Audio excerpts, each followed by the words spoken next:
And a welcome here to Wake Up Call with Dan Tortora, where sports truly meets that thing called life. We appreciate you being here with us every single Monday through Friday, 9 a.m. to 11 a.m. Eastern Time. And as we are here inside the Great Lakes Honda City studios, Great Lakes Honda City is located for you on 7140 Henry Clay Boulevard in Liverpool, New York, and offers a vast array of new and used vehicles. It's where I've gotten my cars for over a decade now and just brought home the 2025 Honda CRV, and thank goodness I did that a few months ago, as we have had a very adventurous winter, and it's great in the snow, great in the ice, great in the elements. So thank you to Great Lakes Honda City, and you could go and get more information at greatlakeshondacity.com. They are open Monday through Saturday on 7140 Henry Clay Boulevard in Liverpool, New York. Let them know the DT sent you. Inside of MonPazPopcorn.com is what's popping. We have three incredible guests that we're going to be sharing with you today.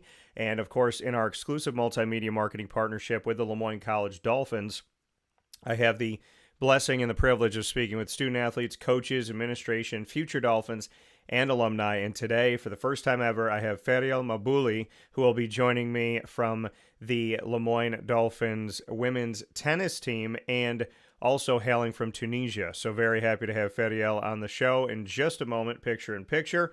And then we'll jump into my special with Kelly Seibt of the OCC Lasers women's basketball program, their head coach and an alum of that basketball program, as they get set for the NJCAA Region 3 postseason tournament following an incredible regular season and very recently a 16-game winning streak. She will join me to talk about so many different things about junior college, OCC, this season, having an entire staff of alumni for OCC, and more. And we'll round out today's show at 10:30 a.m. Eastern Time, as I am joined from Texas with a good friend of mine, Rhett Lashlee, joining the show. Rhett coming to us from the SMU Mustangs football program, their head coach, reflecting on their first season in the ACC, where they won the ACC regular season title, competed in the ACC football championship, and went to their first ever college football playoff, some debut for the SMU Mustangs. So with that being said, and without further ado,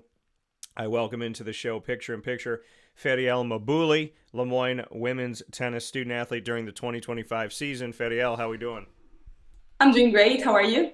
I'm doing very well, and I know we talked about it off the air, but I wanted to congratulate you on the air and congratulate your teammates and everyone involved with Moyne women's tennis for winning 4 of your last 5 matches, including the most recent match against Providence. So congratulations. Thank you so much. And for you, what brought you into this program? Bring us into the story of how you ended up at Moyne. Okay, so first of all, thanks for having me here. Absolutely. So my journey so far, it was like I just started bachelor in Tunisia, like started like 3 years there, and then due to lack of like flexibility with timing, I just like decided to go to US for college. I ended up in South Carolina State last year, competitive school. We won the conference, and then at the end of the year, I was like, I need to like find somewhere else since I don't have like a lot of years of eligibility left. And I remember that like Lemoyne was one of my last calls that I got, and I was like, yeah, I think like it's from like South Carolina to New York, Syracuse, like there is a very big difference. And then I just talked to the coach. He was really nice, and I just went for it. Like a very good offer, and like in academics and tennis. So I was like, yeah, I'll just go for it. So you said you made the decision to just go for it with Moyne. You had a connection there. Like you said, one of the last phone calls, and you talked to the coach. What did you hear from Jeff Lonzak, the head coach, that made you believe this was a good place for you? Yeah, actually, he was just like he made me like so comfortable, and like he was like very like I I saw that he was like very supportive for his team, and he was really like really interested in like the recruiting process, and like I just saw that there was like a lot of hope in his calls. So I was like, yeah, I'll just try and just go for there. You said there was a lot of hope in his calls. How Yeah. did you hear that in his voice? How did you hear the hopefulness? Yeah, so actually, so Le Moyne, he told me that Le Moyne was like a D2 school and we just like transferred to like a D1 and like a couple years ago. And he's like trying like to build the team to make it like much better and like very competitive at D1 schools and in our conference. So yeah, he just like trying to build something new like with the existing players and like the new recruiting stuff. And so, I mean, obviously, when you're being recruited, you want to go through the process and figure out what coaches are telling you the truth, what coaches are telling you what you want to hear, what coaches may not be telling the truth at all. Yeah. How did you kind of filter through when you were being recruited and transferring from South Carolina State? How did Yeah. what was it about Coach Lonzak that made you believe like he's telling me the truth, like he actually cares? Yeah. So actually, I talked with like some girls from the team, and they just like said exactly the same thing. There is a Moroccan girl, so like the conversation was like very easy. There was like, yeah, she just told me like everything, and everything was like the same thing as Jeff, and she said that it's like a very good environment here. All the girls are good. Like the school is good as well. Like so, it seemed like very um, comfortable for me, and like I was just going for it. Yeah, and like you said, I mean, when you got to speak with the team themselves, they said, "No, like this is what he says it is." You know, we've experienced that. When you heard that from them, when you heard the student athletes, those that are now your teammates, when they said to you like everything coach is saying is true, this is what the environment's like, did that give you like the opportunity to kind of take a breath, like an exhale breath, so to speak, you know, to kind of just let it all out and say, okay, you know, I'm looking for a home. I'm trying to find the right place. And when you heard that echo that the coach tells you all these things, and then the student athletes are like, yeah, I that was like, actually is the environment. That is how it is. Did that for you kind of be a moment because you are so far away from home? Was it a yeah, moment for you where you could like exhale and say, okay, like this is a safe place. This is a good place. exactly. So like I just was reconforted by them saying this, and like I felt that there was something going on there, and I was like, I'm going for this school. Like even Jeff, like he tried to make sure that I have like a good like academic program as well that I can accomplish in 1 year. So everything was literally like set up and ready to go for me. So I was like, yeah. Here on Wake Up Call with Dan Tortora in this edition of the Dolphin Dive in our exclusive multimedia marketing partnership with the Moyne College Dolphins. Feriel Mahbouli joining us from Tunisia. You're not the only person on campus from Tunisia. You're not the only student athlete that calls home Tunisia as well. There's obviously a women's soccer student athlete, and Yasmin has been on the show before. So did that kind of help too? Like, have you gotten to interact with her and talk about home? I mean, is that something that you've done? Before that, no, because like she's like half German, half Tunisian. I didn't know her before, but when I came here, like we just heard about each other and like we just catch up, and now like we know each other. So So, to someone who's never been to Tunisia, someone who's never experienced the food, the culture, how would you describe home? just amazing. Like it's like a very big culture, Arabic culture, very good food, like very nice places. There's a lot of everything. Like there's a bit of all the cultures there. Um, yeah, it's like a lot of beaches. Yeah, very touristic, and I encourage everyone to go there. For you, like you said, there's a lot of culture, a lot of food, beaches, and whatnot. If you were home right now, Yeah. what is the first thing that you would eat, and where's the first place that you would go? Okay. The first food that I would eat is how do you call it? Mlokhaya. Okay. Okay. Mlokhaya, like it's like something like yeah, it's like a kind of sauce like with meat and stuff, like very traditional or couscous. And I would go to Sidi Bou Said. Like it's a place that looks like Santorini a lot, and it's like very beautiful. Okay. All right. Yeah. So Have you been home recently or no? Yeah, I've been in the during the winter break. I Okay. didn't go home like since a year and a half since I'm here. So it was like a very good thing that I went back. And when you went back, did you feel like it gave you the fuel to come back to the States? You feel like going home kind of gave you what you needed to come back here and then be away from home again? Yeah, exactly. So when I went there, like it was just like I knew that it was just for vacation, and then I have like goals and stuff going on in my life. I had the season like starting in like that just started, so I needed to go back. Like I had the goals and like to go back to US.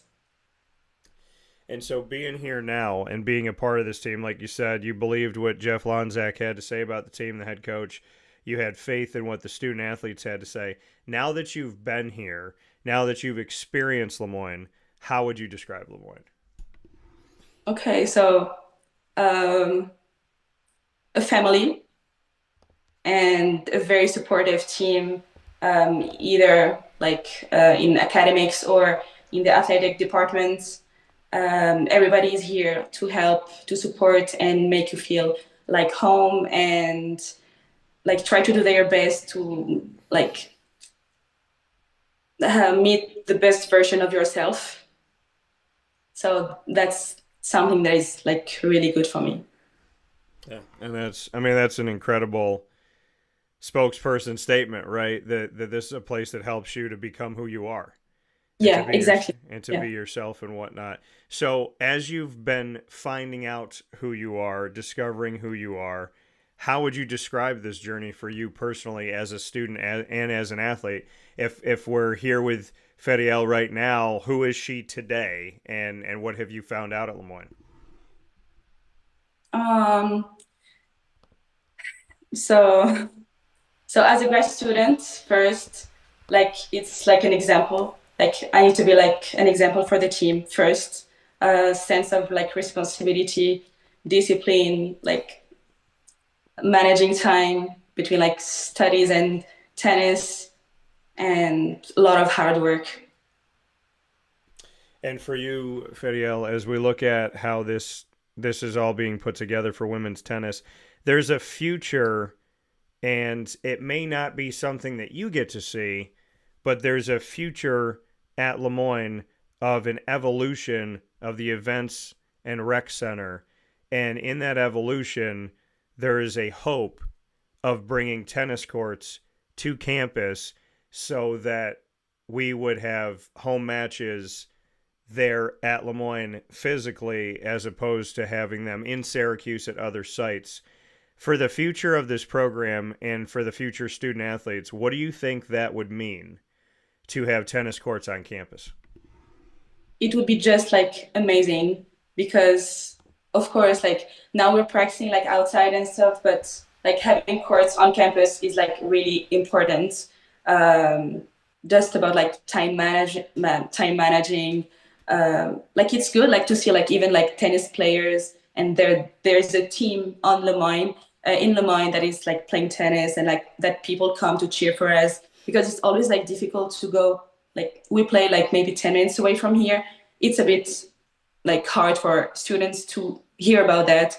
So when we have them like on campus, like people will come like and just figure out that there's like a tennis team playing at that day or that time.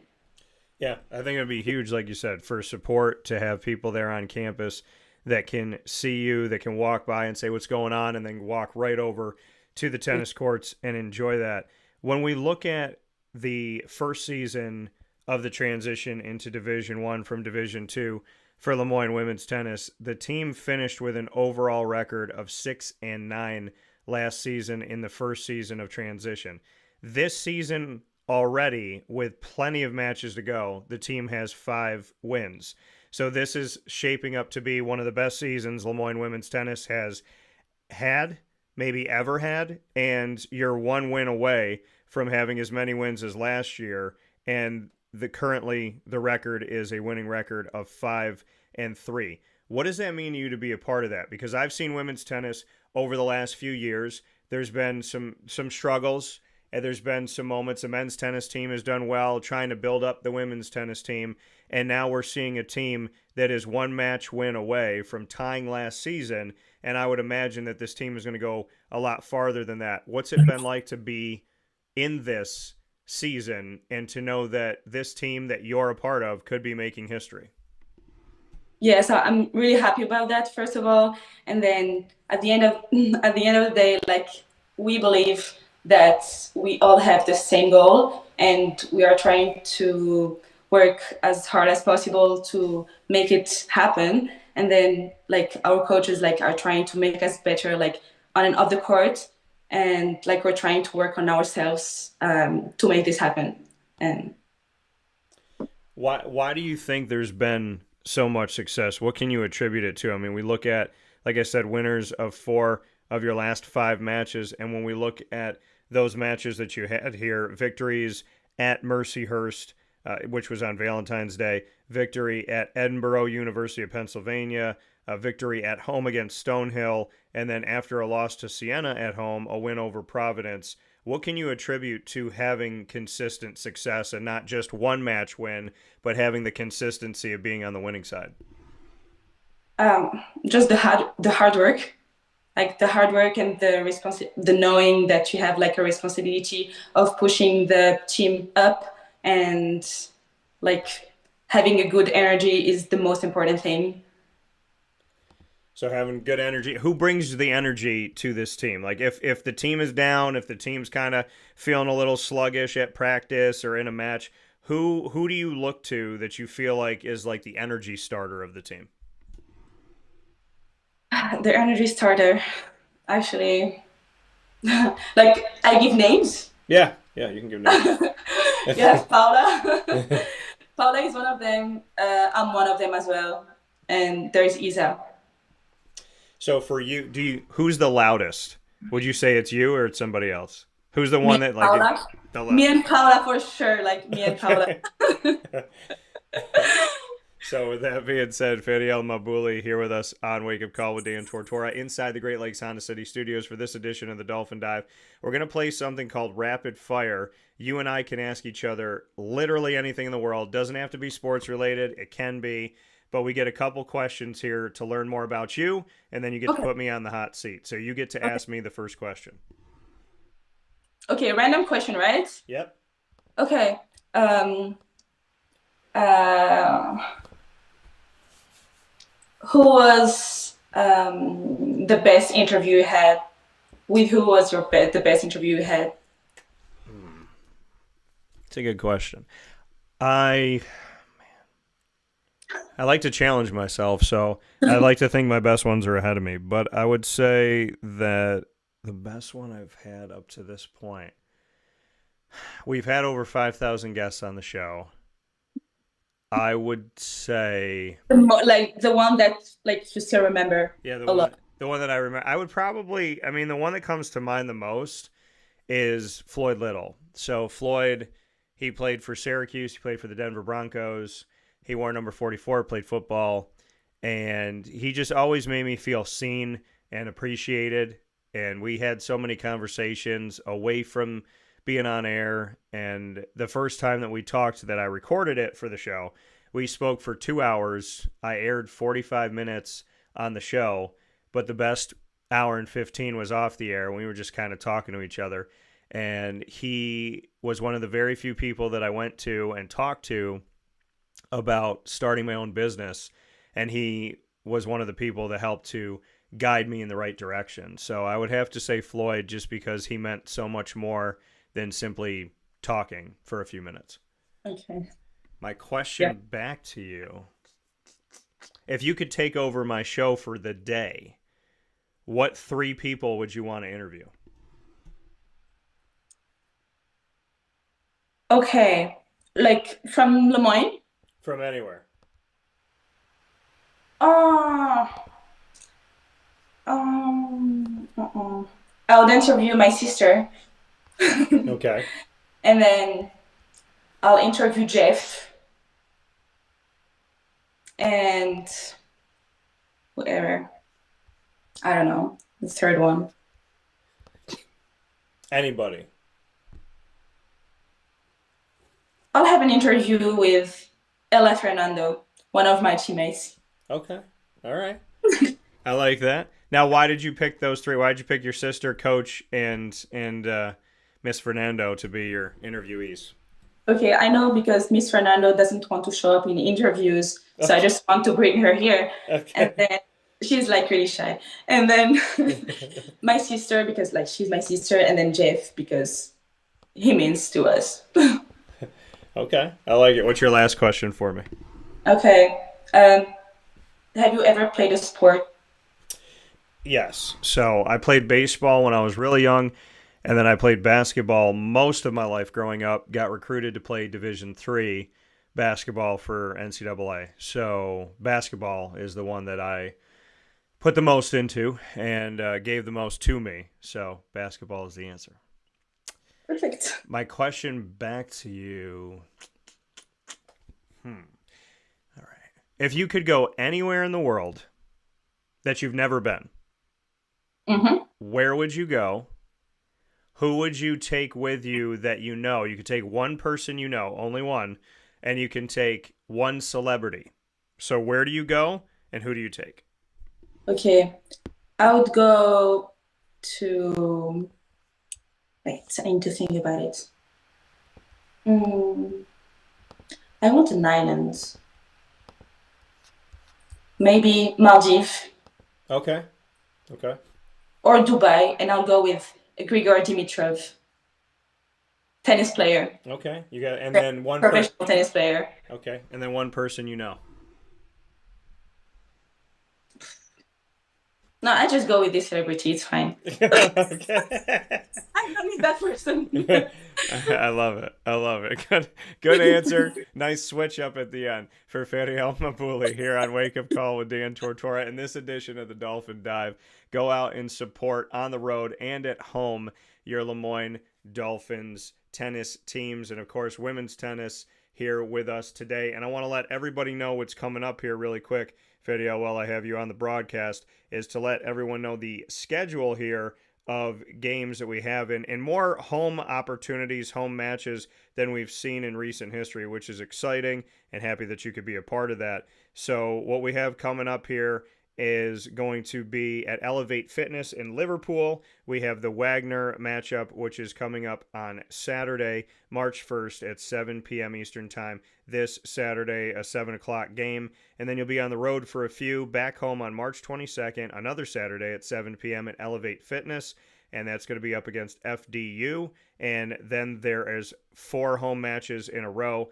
LIU, Loyola University of Maryland, Lafayette College, and St. Bonnie's, all of those happening at Elevate Fitness, which is where they call home for their matches when we're speaking on women's tennis. So with that being said, Feriel, it's been my pleasure to have you on the broadcast today. I appreciate your time, and I appreciate the little switch up at the end. No, I'm just going to go with them and forget everybody else. Yeah. So thank you for being Thank on you the so show much. today. And I appreciate Thank it. you. I'll Have a talk. good day. Thank you. Take care. I'll talk to you soon. So that coming once again from Feriel Mahbouli here on Wake Up Call with Dan Tortora, where sports meets life. We're going to take a quick step aside. We have our OCC special with Kelly Seibt coming up right after this fast break inside of the Great Lakes Honda City Studios. This is Wake Up Call with Dan Tortora. Thanks for being with us.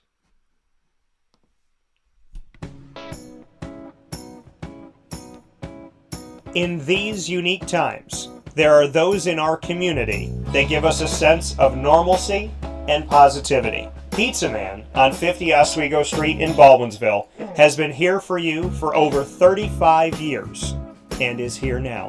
Call 315-638-1234 or order online at pizzamanbville.com to bring those familiar tastes into your home. And remember to come see our monthly on-site broadcasts centered around the community and our Baldwinsville Bees. Pizza Man in Baldwinsville. Any way you slice it, they are always here for you.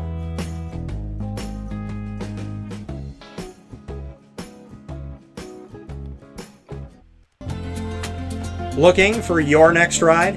Look no further than Great Lakes Honda City, located on 7140 Henry Clay Boulevard in Liverpool, New York. Serving our community for decades, their new and pre-owned vast array of vehicles are available to you Monday through Saturday on site. To search from home, shop at GreatLakesHondaCity.com. Call 315-365-5576 to set up an appointment. That's 315-365-5576 for Great Lakes Honda City, 7140 Henry Clay Boulevard in Liverpool, New York. Great cars, great people, Great Lakes. All right, you need to come out here and get yourself the Brooklyn Pickle. I was talking about this with one of my buddies. I was like, yo, there's no better sandwich in the state of New York than the Brooklyn Pickle. And now that I found out that they're going down to North Carolina, we are taking over your taste buds everywhere you are, wherever you're going to be. You need to get yourself out to the Brooklyn Pickle. Pinehurst, you just realized that you found yourself the best sandwich shop that you're ever going to have. This is a glorious moment. It's a blessing to your community. You're welcome. Brooklyn in the house, baby. Go over to the Brooklyn Pickle. You already know what it is.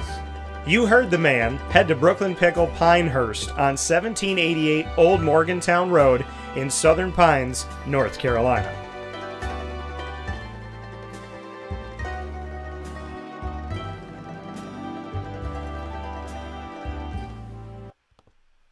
Welcome here to a very special wake-up call with Dan Tortora broadcast. We are inside, as always, the Great Lakes Honda City studios. Great Lakes Honda City available for you on 7140 Henry Clay Boulevard in Liverpool, New York. And, of course, they have new and used vehicles. Their vast array of vehicles are there Monday through Saturday for you to check out. Sales and service and more information can be found by going to GreatLakesHondaCity.com. I am picture-in-picture here with Miss Kelly Seibt. She is no stranger to the broadcast. I'm going to say a few things. She'll be on camera while I say them, and hopefully she won't mind. An incredible leader in this community. Played under Mike Wheeler when he was the coach at OCC for women's basketball. Mike did a tremendous job. He's doing a great job with Liverpool Warriors girls basketball, and Kelly takes over. And if anybody was wondering if there was going to be a beat missed, if anything, I think the beat got louder. I think it got more rapid.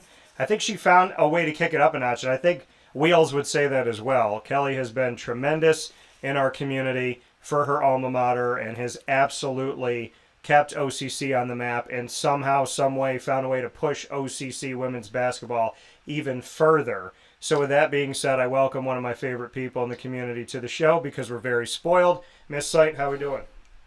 Good, how are you? I'm doing well. Is that an okay intro? Do you approve? Yeah. I would never say those things about myself, but it was nice to hear. Well, you've done a tremendous job, and it's something that can't go understated and unpromoted by any stretch of the imagination. OCC has meant a lot to me for a couple reasons historically. My mom went there, and my mom was in a unique situation. Full disclosure, my aunt spent all the money for college. So my mom went into OCC, and then she got a job working really quick, and so she only got a little sample of it, but that was her experience of college, so I know that there's a special place for that in my heart. And then, of course, Rob Edson, who was the former athletics director, one of my closest friends, and somebody that I just pray for and think about, and I know he's up there as an angel to us all. So OCC's had a long place in my heart. It continues here with Miss Seibt in this women's basketball team. As we're talking, the team is currently having a not too shabby record of 23-5 this season, 13-1 in conference. For those of you playing the home game, overall a winning percentage of 82.1% and a winning percentage in conference of 92.9%. 11-2 at home, 12-3 on the road, have not played a neutral game yet. And we're heading into the NJCAA postseason here with the quarterfinals. And this is going to be your first neutral game this season, which will be in Watertown, New York at Jefferson Community College. So bring me into the season so far, 23-5. And you guys are obviously used to winning and having a ton of success. And your last game of the regular season, obviously a challenge. I lost 77-63 to SUNY Sullivan. So just bring me into going into this postseason and what a loss at the end of the regular season can teach you to help the team bounce back. Yeah, I think every year our sophomores lead us in scoring, and in so much more than that, just leadership. And every year, our returning class, who then become the sophomores, just pick right up where we left off the previous season. So we lost a lot of scoring after last year, and our sophomore class this year just stepped up. They're all of our leading scorers right now, but we brought in a really good group of freshmen. We honestly didn't know how we were going to be this year. We knew that, we were going to be competitive. We knew that we were going to be talented, but we also were about 50-50 between freshmen and sophomores. And that's honestly the hardest part about junior college basketball and sports in general, is that the turnover rate is just constant. You almost have to bring in a really good recruiting class every single year, for you not to skip a beat and to just keep where you want to be. So we knew we were going to be talented, and then with the addition of Caitlin Walker on the staff with myself and Sam Roberts, we knew that was really going to help us out. Having a post coach, having a player just come from the D1 level, but also had a tremendous career at the D3 level at St. John Fisher, and a year with us. Continuously having that all alum staff here, which I think is a really good perk to coming here and playing here, is having 3 female coaches who all played through this program, walked these halls, sat in these classrooms. So we continuously have that pride of having that on our staff. But yeah, and then, going in, we built this schedule to be extremely challenging. We took it upon ourselves to want to have one of the toughest schedules in the country for Division III NJCAA. And I think we capitalized on that. Went down to New York City 2 weeks in a row and played some really good competition, all ranked teams. Obviously we have Jefferson in our region, who is ranked. Herkimer in our region was ranked at one point. And then we throw in those Division II schools in our opening tournament back in November, where we invite top 10 teams as well. So we really just want to build a resume, just to make a case. So, in the event that we can't win it all in our region, we put up a really good argument for letting our season continue and getting an at-large bid for the national tournament. And that's exactly what yesterday's game was. Our last region game was last Wednesday, when we knocked off the 10th ranked team in the country, Jefferson, who was the 1 seed in our region. Yeah. And we didn't want to have a week of practice. We wanted to throw a game or 2 in there just to, have some change up. Instead of going at each other for the week and a half, we wanted another team who would bring us some good competition. And we had already beaten Sullivan on our sophomore day here. And we played a really good complete game, and we knew that, going there, traveling 2.5 hours, after being on such a high beating Jefferson, I thought that was going to be a challenge too. And honestly, the loss, we all hate losing, right? But at the same time, I was really okay with it. I was really comfortable with it, because in that locker room after, I saw the look in their eyes, and it really showed me that, they're ready now for the postseason. You never want to go into postseason, on a high and feeling, that you're going to just blow through the competition, because that's definitely not the case.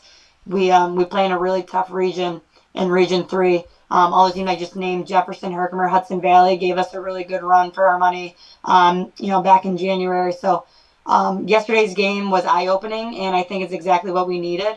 And although it was another loss in the, in the loss column, we won. We won, really. So we're excited. We're excited to get to Watertown this weekend and see what we can do. And, mine and Sam's 4th year doing this, Kate's 1st year. But, we're trying to keep this going where, we could possibly win the 3rd regional championship out of our 4 years here. So that'd be really special.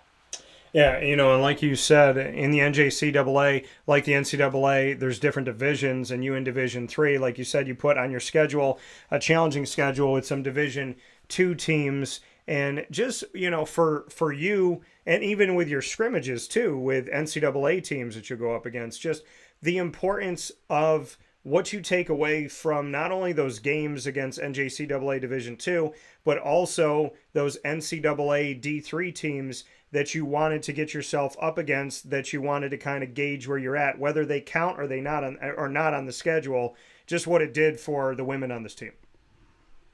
Yeah, absolutely. I think if anything, it gets our freshmen prepared because you see a lot of times at the 4-year level, maybe some freshmen don't make an impact right away. They don't get as much playing time right away. So we get 4 scrimmages a year. So we make sure that it's against 4-year schools and not just, run the mill programs, but like good programs. We try to get SUNYAC schools, Empire 8 schools.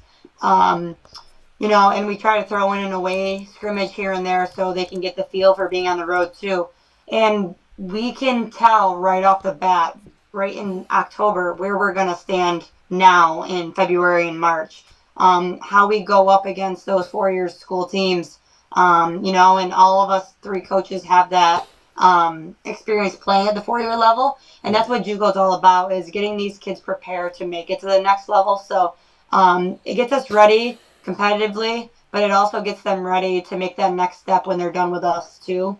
But for sure, those 4 scrimmages start us off and lead us into that opening tournament that I was talking about with the top 10 teams in the country here. Yeah. We make this as challenging as possible. Just like our practices, we open up in the preseason meeting, saying we don't make things easy. Nothing is just given to us. We have to earn it. We make sure that the freshmen know that because, our preseason ranking is not because of the freshmen we brought in. It's because of what the sophomores did the previous year. So we just make sure that they understand that we have to work and we have to earn what we want to do in March. It's not just going to be given to us on a silver platter. Yeah, and I think, like you said, I think it's great, and you have half the time. We could argue, Kelly, that because the NCAA has become, in a lot of cases, all about the individual and not about the team, that you're being a junior college with 2 years, you get more than some NBA or NCAA schools where they get 1 or 2 years with that student athlete. There's student athletes that are playing for 4 teams in 4 years, so it's funny that when you look back on it and say, if there's an alumni weekend, does this person go to all the 4 or do they pick their favorite school? So it's funny how NIL and the transfer portal has actually, in my opinion, aided NJCAA, where some people are saying, well, I don't want to go there. I only have 2 years and I'd rather go somewhere where I have 4 years right off the bat. Well, now NJCAA is giving more of the team atmosphere of 2 years that we're not seeing in other places. You go down the street to Syracuse University and they got the majority of their team as new faces. So you go to OCC and you have returnees playing with each other. You go to Syracuse University and it's all these new faces and it's a new team trying to figure it out. So do you kind of think, if you do think about it, that NIL and the transfer portal almost finds a way to promote NJCAA for the love of the game because the NCAA has become so individualistic and has become so 1 year, maybe 2 years, and then see you later. We're not really seeing teams that are going to put together somebody that's there for 4 or 5 years across the country. Some programs do it, but is this helping the NJCAA? Yeah, I think so. And, we talk about it every time we come on here that there's just such a stigma around junior college, both athletically and academically. And that stigma really needs to go away because, once, these kids step foot on campus and, start playing this program, after their 2 years, they never want to leave. They're saying, Coach, can this turn into a 4-year school? They just love it. They never want to leave. And it's so sad that this is what's happening to college athletics because, a word that we throw around a lot is family. And I feel like you can't get that family type atmosphere environment at schools where there's just so much transfer, stuff going on. And it's sad, but at the same time, I'm happy that, we don't get that here because, we get those sophomores who spent 2 years together. We were just joking about it last night on our way home from Sullivan. The sophomores were like, what are we going to do? We're not going to be around each other next year. And that's the reality of it. But the fact that, in all these other programs, people willingly leave where our players want to stay. They want to willingly stay. So that part about it's special. But for sure, it's and that's the saddest part too, is you get so close with these players and their families, and then 2 years is over in a blink of an eye. So, I mean, if you think about it, the freshmen's careers here are 50% done. You know what I mean? So it's sad, but at the same time, we make the most of it. Yeah, I just find it interesting covering collegiate athletics from the beginning of my career in 2003 that it was sad to see a junior college only have somebody for 2 years. And now I'm sitting here in 2025 looking back at 2003 going, well, junior colleges have a lot of these student athletes together longer than NCAA teams do. It's just so weird to think they only get 2 years. And now I'm going, well, you might be the only place that gets a player that's going to return and play 2 years. The Diego Pavia lawsuit of junior college and him arguing that, hey, my 2 years playing college football shouldn't count. Everybody else that goes to the NCAA, they got a fair shot, right? They go to FBS, they got 5 years to play 4 seasons. Your thoughts on does this help you? Because if Diego Pavia is allowed to do his thing, and essentially the NCAA sets this precedent, and this precedent is carried out, then you talk about the negative stigma with junior college academically and athletically, which I totally agree should go away, because I've only seen OCC grow in the time that I have watched OCC and seen these programs, not just basketball. And the facilities are great, and the opportunities, I mean, for goodness sakes, the TBT comes and plays at the SRC Arena.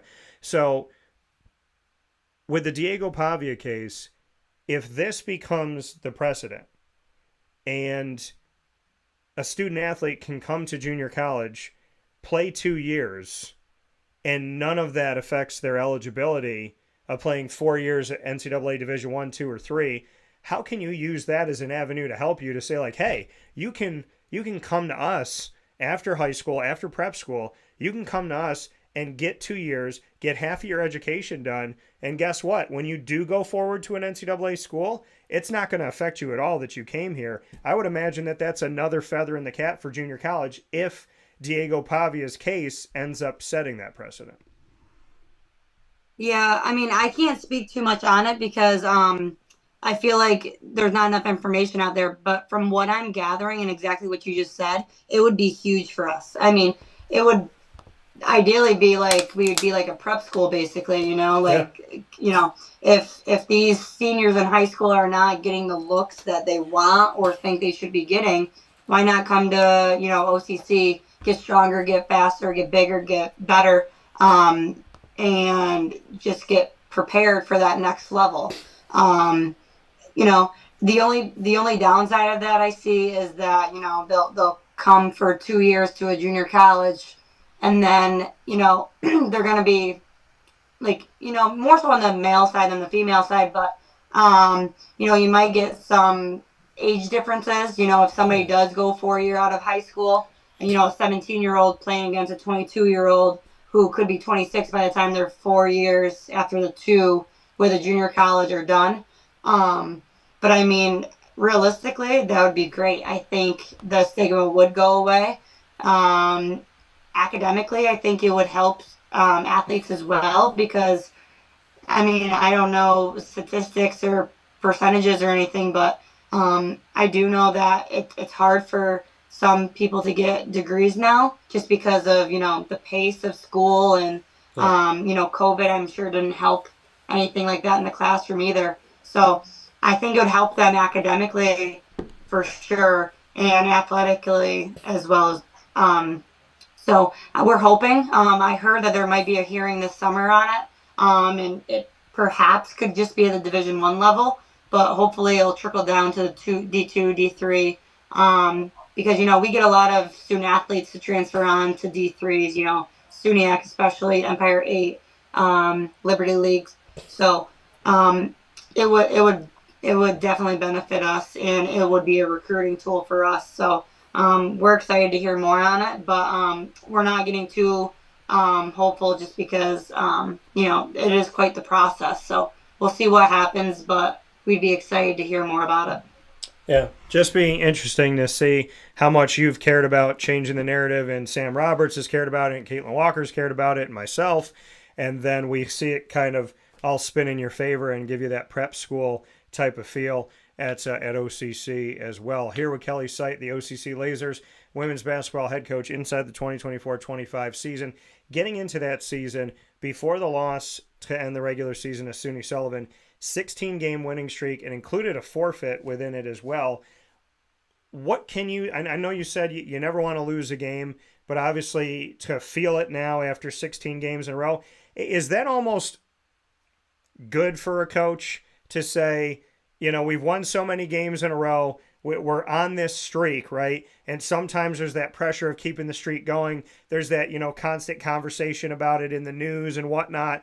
So is it almost good to say we won 16 in a row, we lost this one in the regular season, we know what it feels like, we're reminded of it, and we can build off of it? I know you gave some note to beating SUNY Sullivan on sophomore day and then just losing to them here recently to end the regular season. But how does this become a tool to say you won almost 20 games in a row and then you got this loss and now we're going right into the postseason? How does this help you to go, we felt it again, we haven't felt it in a while, and I can use it to do X? How does this work for you? Yeah, so I mean, like I said, like the looks on their faces, I told them, I said, I want this to be the very last time we ever lose. Remember what this feels like, because we're not going to experience it again. We want to go on a winning streak. We just went on a winning streak. But now we have the opportunity to start a new winning streak. And I think because we already beat Sullivan once, some of these, with this age group, they probably went in thinking like, oh, we already beat them, we're going to beat them again. And the next 3 games that we have to win the regional championship are all teams that we've beaten already. So, they might have needed to see that, we beat them once. That doesn't mean you're going to beat them again. Yeah. So I enjoyed playing a team that we had already beaten just for that point as well. Mm-hmm. But really, at any point of the season, winning is winning, and you never lose. You learn, you never lose. And I think it was eye-opening, and I think it was getting them ready. I had a lot of them text me today just saying, okay, we thought that we were, unstoppable, and then this happens, and now it's okay, maybe we're not as unstoppable as we think. Now we got to get mentally prepared. And it starts tomorrow in practice. So I think it's going to get them ready to show up for practice today and all week. And I've been telling them it's not going to be, the practices or the games leading into postseason. It's the hours of preparation. How much film are we going to do? Yeah. Are you going to rest your bodies? Are you going to be drinking the water and eating the nutrition that you're supposed to be eating? It's not just going to be, how well we're going to shoot it in practice this week. It's going to be all the hours of preparation, both mentally and physically, is what's going to, help us produce this weekend. Yeah, and obviously a great opportunity for this team to go out there and do some great things. And I love what you said, feel this and understand that this is the last time we're going to do this. This is the last time we're going to lose. You spoke about your staff, and what I love about this as well is, we were used to, for such a long time, so seldom do you see an entire alumni staff.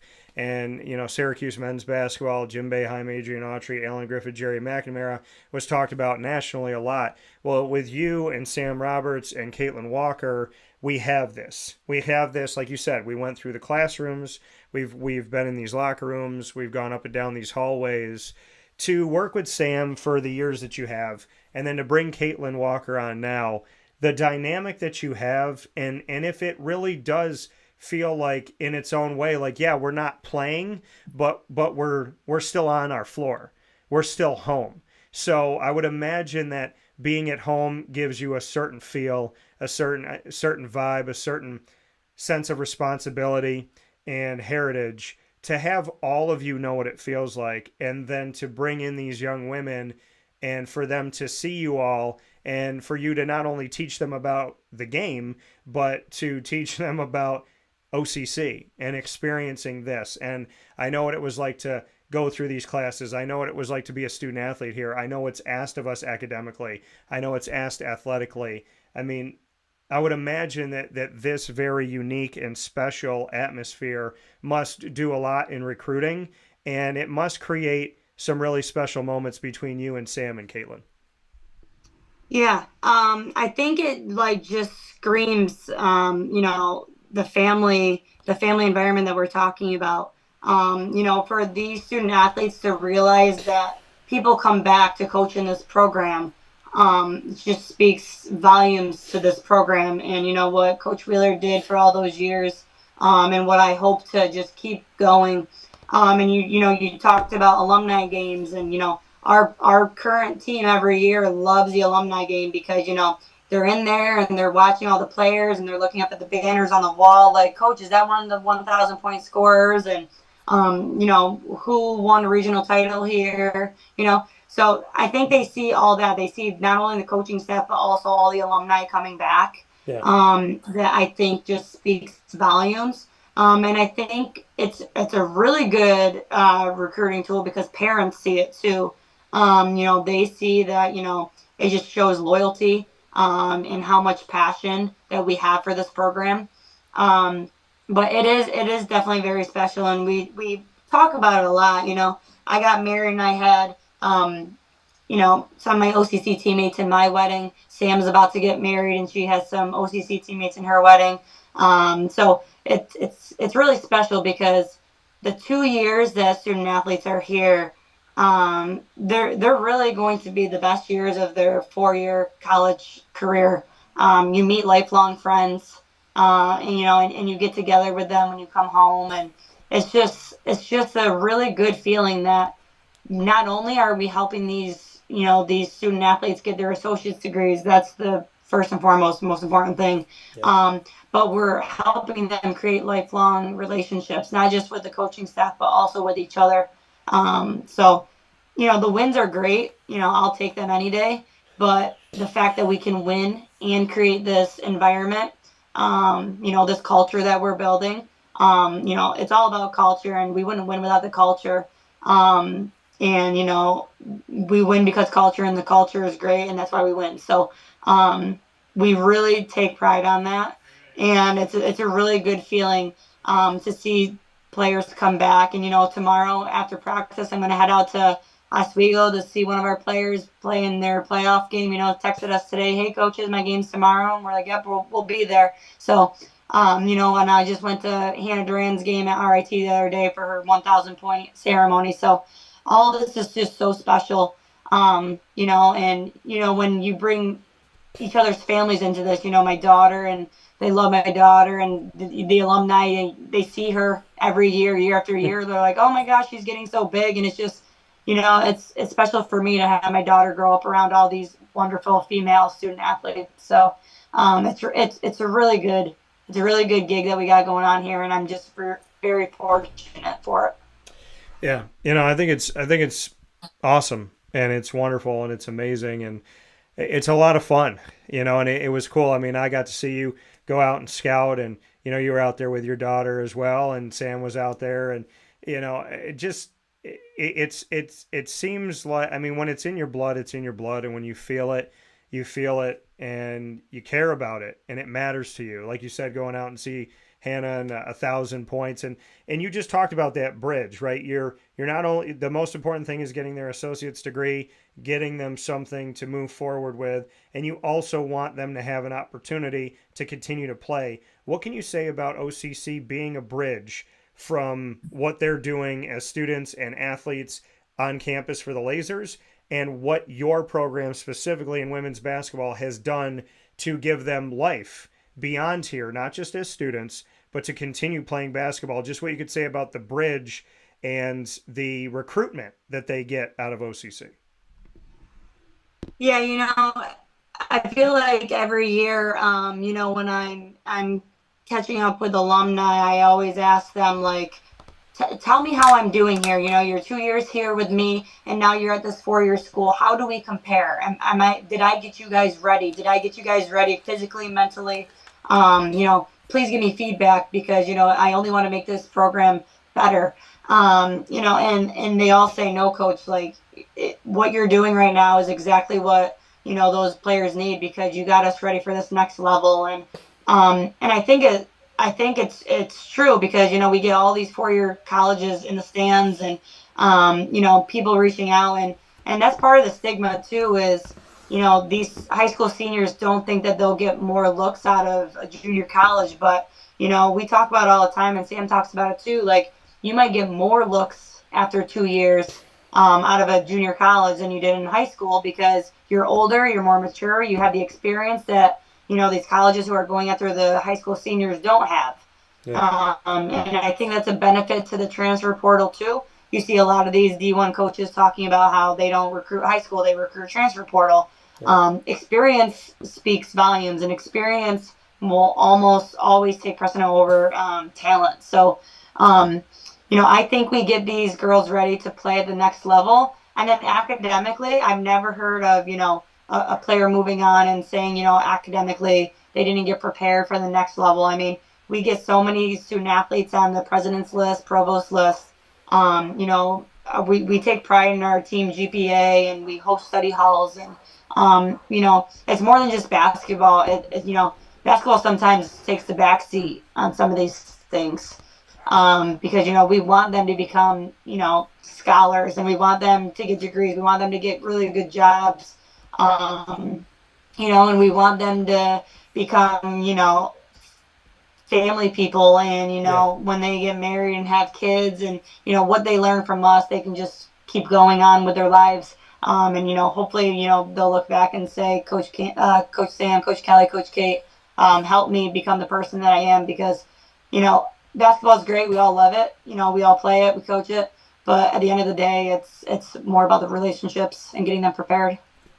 Yeah, and building those relationships over time, I know is important to you. Kelly Seibt, OCC Lasers women's basketball head coach inside the 2024-25 season. Before we jump into rapid fire, I'm going to throw some numbers at the people watching and listening, Kelly, because this is pretty incredible. And for all the years that I've covered sports, which is 21, I'm looking at these numbers and I'm like, wow, at any level, with any team, anywhere, respect. Total points, your team, 2,004. Your opponents, 1,254. Your points per game, margin of victory, 30. Scoring 80.2, allowing 50.2 points per game. Insane. Rebounding, 1,094. Opponents, 754. You average almost 44 a game. You allow about 30 a game. Assists, 423. Opponents, 252. You average almost 17 assists per game. Turnovers, you have 71 less than your opponents this season. Steals, 348 to 218. Steals per game, this is gross. 13.9 steals per game. Blocked shots, 114 to 63 on the season. Almost 5 blocked shots a game. I mean, this is filthy. This is nasty in all the right ways. I'm going up and down this list and I'm going, yeah, I think this would be a team that you don't want to face. Just to go by the numbers, Kelly, and to what you think when you hear all those numbers, and to go beyond it, because you and I both know, I mean, I played basketball growing up. I got recruited D3. I love the game. You played. You love the game. You're coaching the game right now. You and I both know that there's the non-stats of the players that do things that don't show up in a check mark or some type of tally, so to speak. So when you hear about those numbers, what comes through your mind? And then what are some of those numbers or players that you want to mention that are doing things that are not showing up? Because effort, enthusiasm, tenacity, tipping the ball, running toward the ball, jumping on the ground for the ball, none of those show up in the stat sheet. It sounds like we're in one of our pregame talks right now. Every game we write up on the board, paying attention to details, and winning the rebounding battle and getting deflections and boxing out, and in talking about the things that don't show up in the box score. We joke and say, like, how a tally, a stat should be how many floor burns do you get? And those numbers just say to me, well, maybe we are doing the right drills in practice. paying attention to all those details. And, I tell them without the ball, you don't score. So you got to play defense, and, defense fuels offense. I think that we have really good competitive practices, and we talk about, we always have a big roster here. Obviously a big roster can't always play in a game. We try to keep as large of a rotation as possible because, everybody on this team plays a role, and it's a crucial role. And without one single person's role, we're all thrown out of whack. And the role doesn't have to be leading scorer. It doesn't have to be the most minutes. It doesn't have to be block shots, rebounds, all the things you just mentioned. It can be, being the most positive teammate that we have. It could be cheering on the bench. It could be diving on the floor for loose balls. It could be setting really good screens in a half court set, or running transition in the position that you're supposed to be in. I think this generation of student athletes, they get so hung up on scoring that they forget that there's so many thankless other things that they do. But I make sure to thank them for it. You know what I mean? We just gave out all the Mid-State Athletic Conference all team awards that got voted on, and we were fortunate enough to have 6 people on that team between first, second, third, and honorable mention. And I'm like, that girl on first team, Kate Granger, she doesn't score unless, the girls who aren't on any of the teams don't pass her the ball. So, it's a total team effort. And in practice, if we don't have our second or third string going at it with our first string, they're not making them better. It really takes a whole roster of really talented players to do what we're doing here. Because practice, the whole season is basically practice with 30 games, 35 games if we're lucky, sprinkled in there. Majority of your time is in practice. So, some of our practices are harder than a lot of our games, and I think that's also why we're successful. Is if your preparation is harder than the game, then the game's going to come easy to you. And in a lot of cases, based on those stats that you just gave me, it holds true. So, we've been fortunate enough to have our sophomores leading us this year. Kate Granger just talks about it. Didn't get many looks because she was homeschooled. Didn't play in the public school. And she's phenomenal. Holy cow, can that girl play basketball? And then, we have Bree Weaver out of CNS who, stepped up big time for us last year in the postseason, and then just carried it over into her into her sophomore year. We have Sarah Hirschler who, comes off the bench for us and, can get us a lot of points on the foul line. And, and then we have our inside presence this year. And I think Coach Kaylin Walker is a big piece of this. We have post players inside who are getting post touches, and our guards are trusting them and giving them the ball. So, all those block shots and those rebounds. Last year our guards led us, and this year our post players are. So, and then we have freshmen who, our starting point guard who's a freshman, getting 5-6 assists a game, not scoring much, but we don't need her to score, you know what I mean? So, yeah, I think that's part of the whole finding roles for players is, I'm going to put you out there, but I don't need you to score. Kate's doing the scoring, Bree's doing the scoring. If you score, that's a bonus, but do all the other things, facilitate, play defense, and everybody plays a crucial role. And we really take pride in the fact that box scores at the end of the game, when we run through that stat sheet, we have 4 or 5 girls in double figures. Yeah.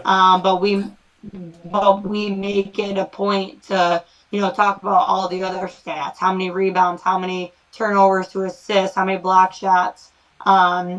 And a lot of times, because of the point differential, some of our players who should be, getting way more flowers than they are, they're getting all those, accolades based on just like 20 minutes a game sometimes because, we have such a large rotation and a big roster that, and everyone deserves minutes on this team. So sometimes all these players, Kate and Bree, who've been leading us, and, Precious Gabriel inside, they're only putting in 20 minutes, whereas all these other schools that we're playing have players who are playing 40 minutes and putting up the same numbers in half the time. So I think that's also just speaks volumes to what this program is doing and all these individuals that make this team a team. Yeah, I mean, and as you're saying all of that, I'm sitting here saying to myself that that diving for the loose ball, no matter whose possession gets it, tip balls and box out should all be in stat sheets, because when teams don't do them, they typically don't succeed. How do you find a Kate Granger? She's in Fayetteville, New York, but she was homeschooled. How does that recruiting come about? How does she and you find your way to put her on this team and see her excel? I mean, I think the story of the homeschooled student athlete is a rare one. So how did this happen? Yeah, so Kate is one of 9, and actually her sister's on our team as well. Lauren, she's a freshman, and her older sister Ellie played for us a couple of years ago. So pretty smart family there, trying to save some money and send all their kids to a junior college. Right off the bat, and luckily enough, we got that pipeline going with the Granger families, and we got a couple more to come through. So, it's been a treat coaching her. She's a great, not just a basketball player, but she's such a great person. And Lauren is the same exact way. And, her family just shows so much support. But, they made some noise in the AAU, programs as well that they played on. But talking about stigmas, there's such a bad stigma with that too. Like, I watched them play throughout their high school career, in their homeschool league. And sometimes, they can run with a lot of these high school teams. And, their dad was their high school coach, and he got them ready. He played against the Liverpools, all these really good teams around here in this area. So, there should never be a stigma around that. If you can play, you can play. It doesn't matter where you come from. Yeah. AAA school down to a D school, it really doesn't matter. If you have it in you, then you have it in you. There's no stopping you. Yeah, and I love that you mention it, because I did not make my high school team, tried out a bunch of times, and then I went and played CYO ball, Catholic Youth Organization, and I got recruited NCAA D3 from playing that. So it was like, and I remember I'll never forget Eric Grunman calling me from Marywood University. He said, hey, he wanted to talk with me. And I was like, hey, coach. And it was funny because it was my senior year in high school, and the coach that I had that year in CYO, not the greatest, like the worst coach that I've ever had by far. And I remember that I got this phone call, and I thought it was a joke. And he said, I heard you could shoot. And I said, from who? I said, I don't play for my high school team. I play CYO ball. Like, where did you hear I could shoot? He's like, I got eyes and ears everywhere. And I will never, ever forget that, because I said, who's going to find me? Like, I've loved basketball my whole life. I said, but who's going to find me? At the time, I'm 5'8" now. At the time, I was probably 5'5", and I could shoot. I mean, I practiced. I trained myself. I could shoot from anywhere. But it was just one of those things where I didn't make the team in high school. I didn't think I was going to get any looks. I thought I was going to get no opportunity. And there's that phone call. Like you said, homeschool, CYO in my case. If you could play, you could play. If you got it, you got it. And I will never, ever forget that moment. That I got. All it takes is one person to believe in you. Right. Absolutely. And to your credit, you've done a great job of believing in people, and so has Caitlin, and so has Sam, but that's because somebody believed in you all too. I want to get into rapid fire before we round this out with the OCC Lasers women's basketball head coach inside the 2024-25 season. And we are midweek here. At the end of this week, we will see the OCC Lasers women's basketball team fight for the opportunity to continue on in the NJCAA as we're heading into the postseason, and that postseason bringing us into the NJCAA Region 3 tournament. And, of course, to let you all know one more time here, the quarterfinal on Friday, February 28th, and then Saturday and Sunday from there. It's all in Watertown, New York, in Jefferson Community College. And after that, the NJCAA National Tournament is in Rochester, Minnesota. Very confusing for me. They're like, there is another Rochester. There's like 7 Syracuses, and there is another Rochester. Rochester, Minnesota has been home to the national tournament in the NJCAA for a long time. So hoping for some great things in the tournament. I have a question that I've never asked anyone in 21 years of broadcasting, and Kelly gets it, but not before she gets to ask me because I defer to Kelly first. What do you have for me? Oh gosh. I should have prepared for this. Does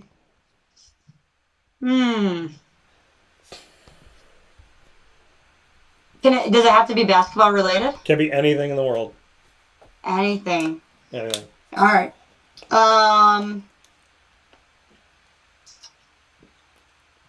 Would you rather have 4 summers or all 4 seasons? All 4 seasons. I mean, Syracuse, New York, growing up, we had a true 4. We kind of have a fall. We don't really have a spring. It's weird. But, now because of global warming. But, I do like all 4. I've lived in Florida. I know what it's like to have summer and then a light summer and then an intense, oh my gosh, I'm sitting on the sun summer. Because you don't have 4 seasons in Florida. You have light summer, summer, hot summer. So, yeah, I would say I'd probably want all 4 seasons. My question back to you, if God right now said, Kelly, you got 24 hours to live, what would you do? Oh, man. Spend it with my daughter. Mm-hmm. Okay. And I invite the rest of my family. But my daughter has to be there. So what would you be doing with your daughter? What is like something that you're like, hey, 24 hours, there's a comet hurling toward the earth, so we got 24 hours. Where are you taking her? Oh man, I don't know. Maybe to a basketball court to shoot some hoops. I don't know, anything that she would want to do. She loves playing with these magnetiles at home. Yeah. I don't know. I'm pretty boring, I guess. I love the fact that I was like, what would you do? Hang out with my daughter, and then you let it sit for a while, and you're like, yeah, probably the rest of the family. probably everybody else. So all I'm saying is everyone that's in Kelly's family, step your game up. Kelly, what's your next question for me?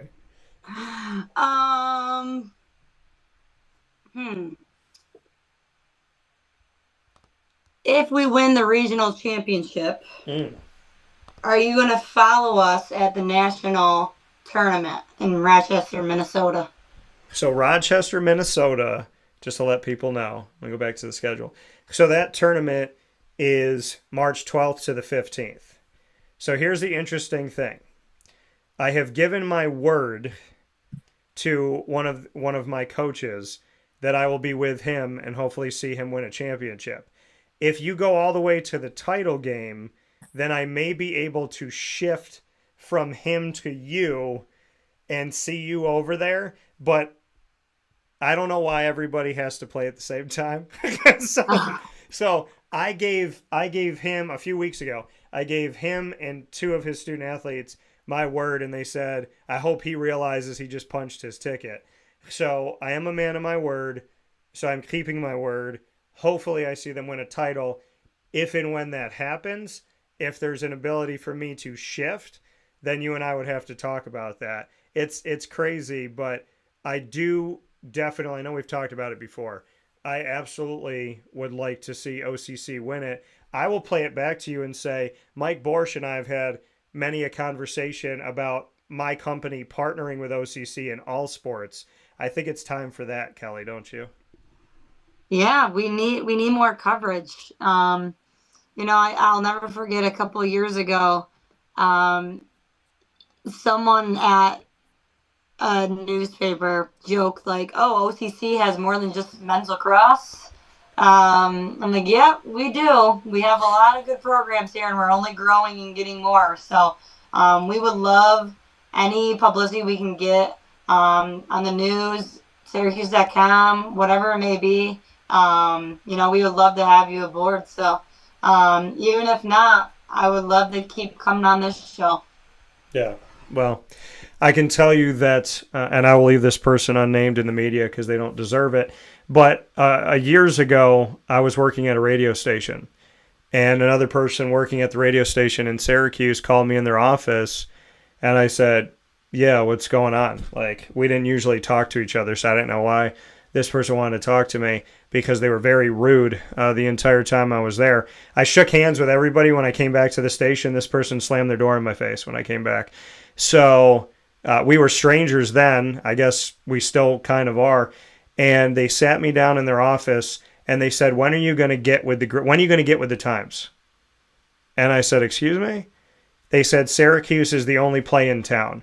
It's cute that you cover OCC and Oswego and Moyne, but basically there's no reason to do it.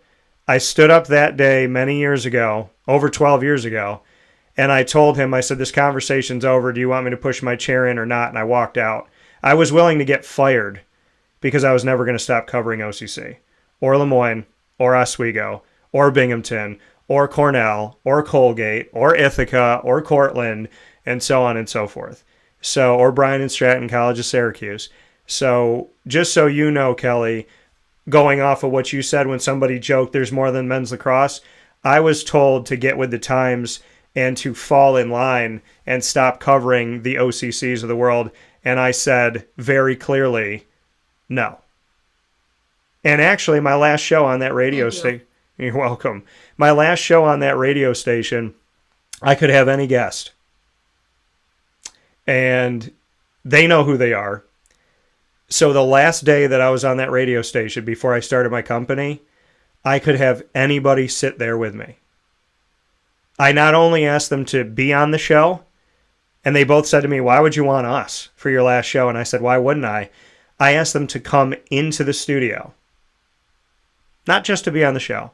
My final show on that radio station, the last time I worked for somebody else and the last time I will, Chuck Wilbur, Tom McDonald, OCC men's and women's lacrosse. They were my last show on that radio station. It was my exclamation point to that radio station and to everybody that I will never be told what to do, and I will never disrespect an organization that deserves respect. So that was my final show there. And since then, I've continued to talk to OCC. And it doesn't matter the sport. It doesn't matter the time of year. And I value it very much so. So in case those stories weren't out there publicly, they are now. And, you know, I think they should be, Kelly, because if we don't stand up for what's right, then what are we standing up for? Absolutely. I agree with that 100%. So my question back to you is,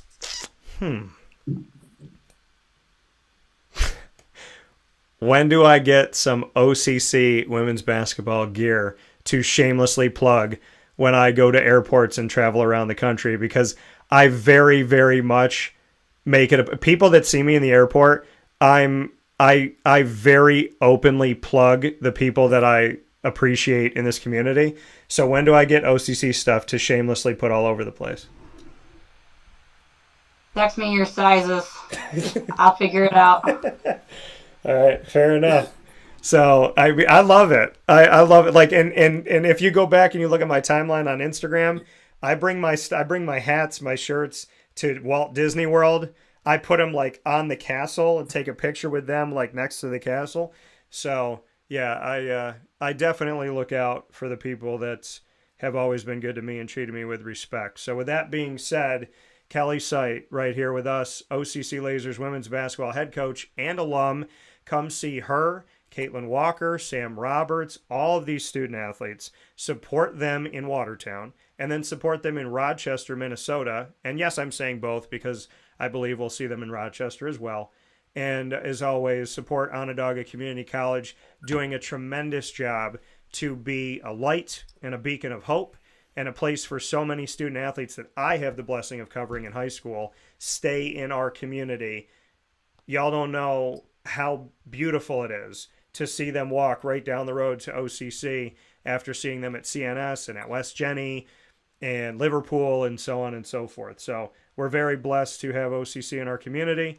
And I want to thank you, Kelly, and Mike Borsch and everybody in the athletic department and at OCC for the work that you do. Yeah, and thank you for having us on the show. Absolutely. Here's a message from Renee from Bryan's Landing, located on 6523 East Seneca Turnpike in Jamesville, New York. Open Tuesdays and Wednesdays for dinner, Thursday through Saturday for lunch and dinner, and Sundays for brunch. It's a lot like the way that my mom and dad ran their restaurant. We have put in place a lot of people that are family to us, very similar to how my dad hired people that were family to him. And then the tradition I'm carrying on is a lot of the items that are on our menu are my dad's. And he taught our chefs how to recreate his dishes. So I think that Tommy McInerney, who our executive chef is, to him it is an art. And I think that when he does create a dish, it's not just about making the food taste delicious, which is definitely our priority, but it's an art to him, and it's almost like his canvas on a plate where he just wants the colors to look great, and people love it because he takes pride in that. And Bryan and I appreciate that. We want it to obviously look good and taste good. I will tell you, when we opened up, it was 6 weeks before COVID. And what was amazing was the community, our friends and family stepped up, and everybody did takeout. Everybody supported us. Our hearts were just so filled. So to Bryan and I, obviously our friends come all the time, and we just have repeat customers in Jamesville, and I think people going to our previous restaurant in Green Lakes are making the trip to come to Bryan's Landing to support us. And I mean, I think we have great food and a great atmosphere. So it's very, very important to us. Head to Bryan's Landing, located on 6523 East Seneca Turnpike in Jamesville, New York, where memories have become recipes that are now meals to share with you. Tuesdays and Wednesdays for dinner, Thursday through Saturday for lunch and dinner, and on Sundays for brunch. And be sure to come out for live music Friday, Saturday, and Sunday.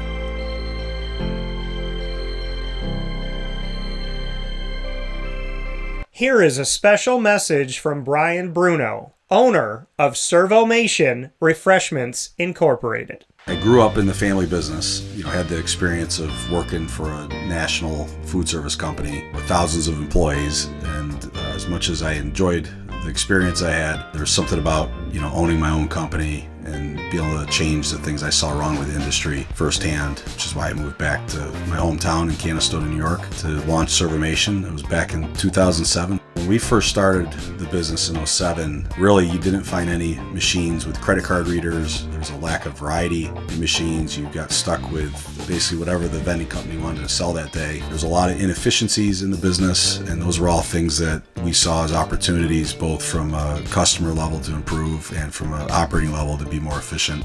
We've really been at the forefront of introducing retail technology into our space. We were doing self-checkout back in 2009 before it really became a national phenomenon. The whole point of it isn't to just improve the customer experience, it's to make it feel more like a retail environment where people don't have to be afraid of what they're buying behind glass. They don't have to be afraid of not being able to see the ingredients of the packages. It was an easy transaction from that standpoint.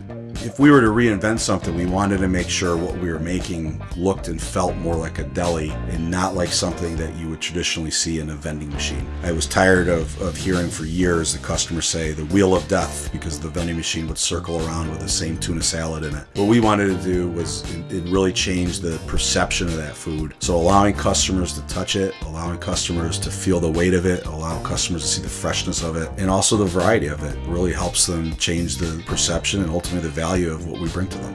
The point of differentiation you have to make is either in value or the quality, and I think on both of those fronts, Servomation has really in large part changed that value system for employees, so they no longer have to worry about bringing their food from home or having to leave their desk during the day and rush out to get back in time for their break to end. We're bringing something that they can count on in their break room every day, and they know it's going to be there, they know it's going to be fresh, and they don't have to worry about it being sold out or something that they don't enjoy.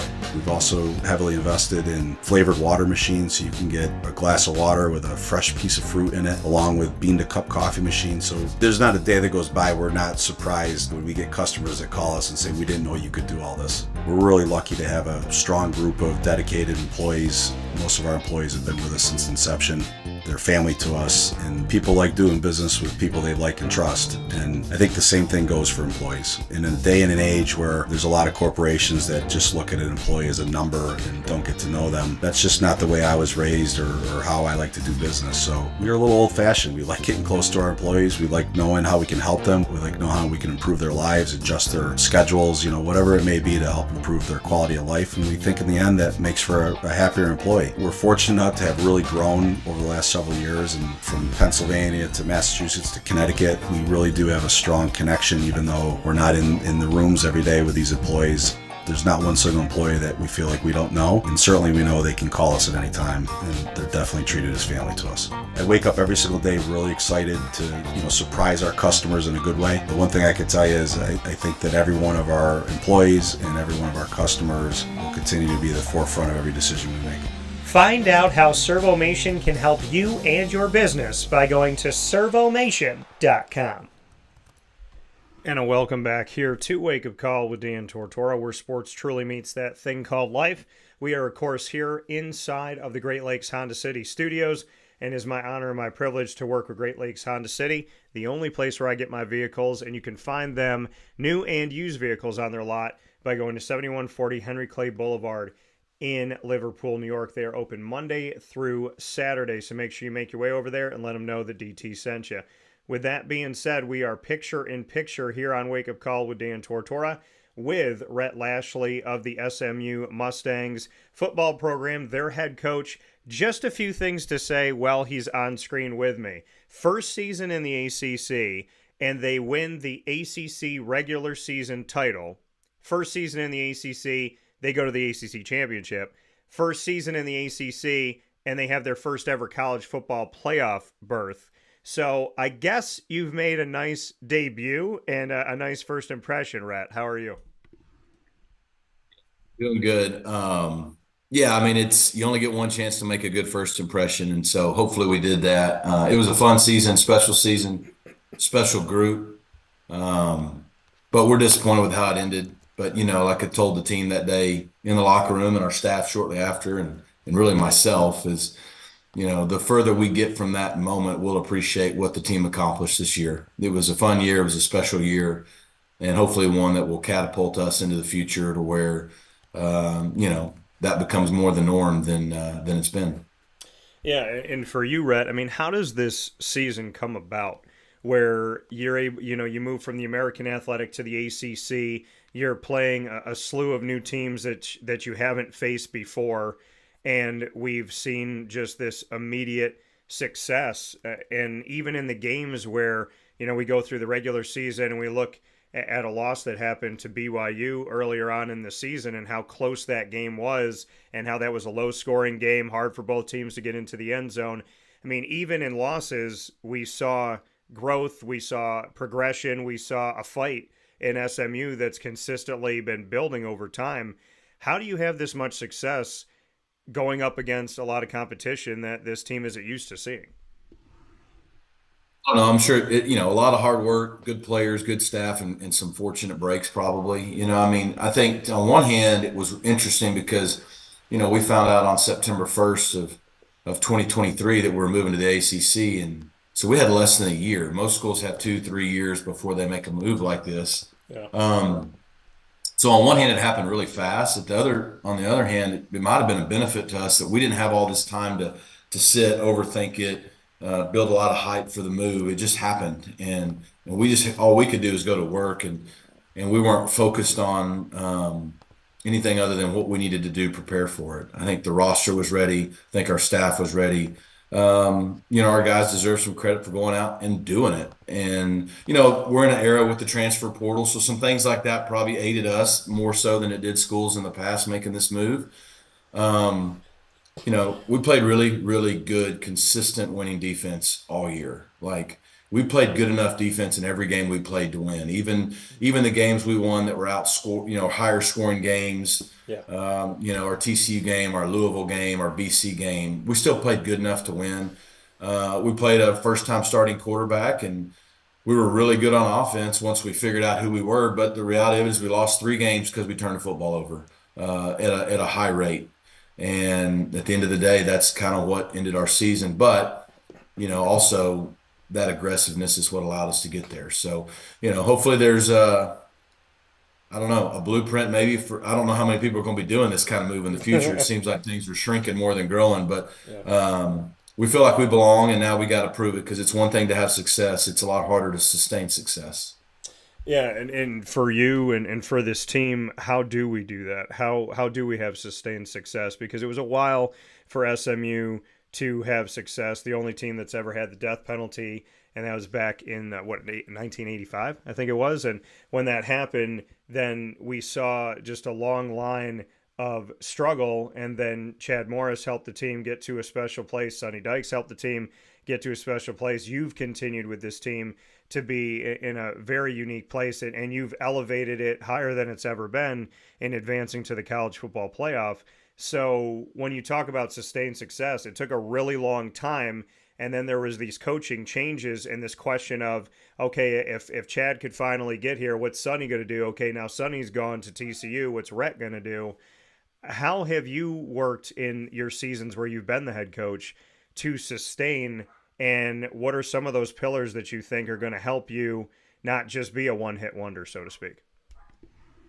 A lot of good questions, good things in that question there. I mean, you know, I do think there's great alignment here, and that's helped. I think, this is SMU.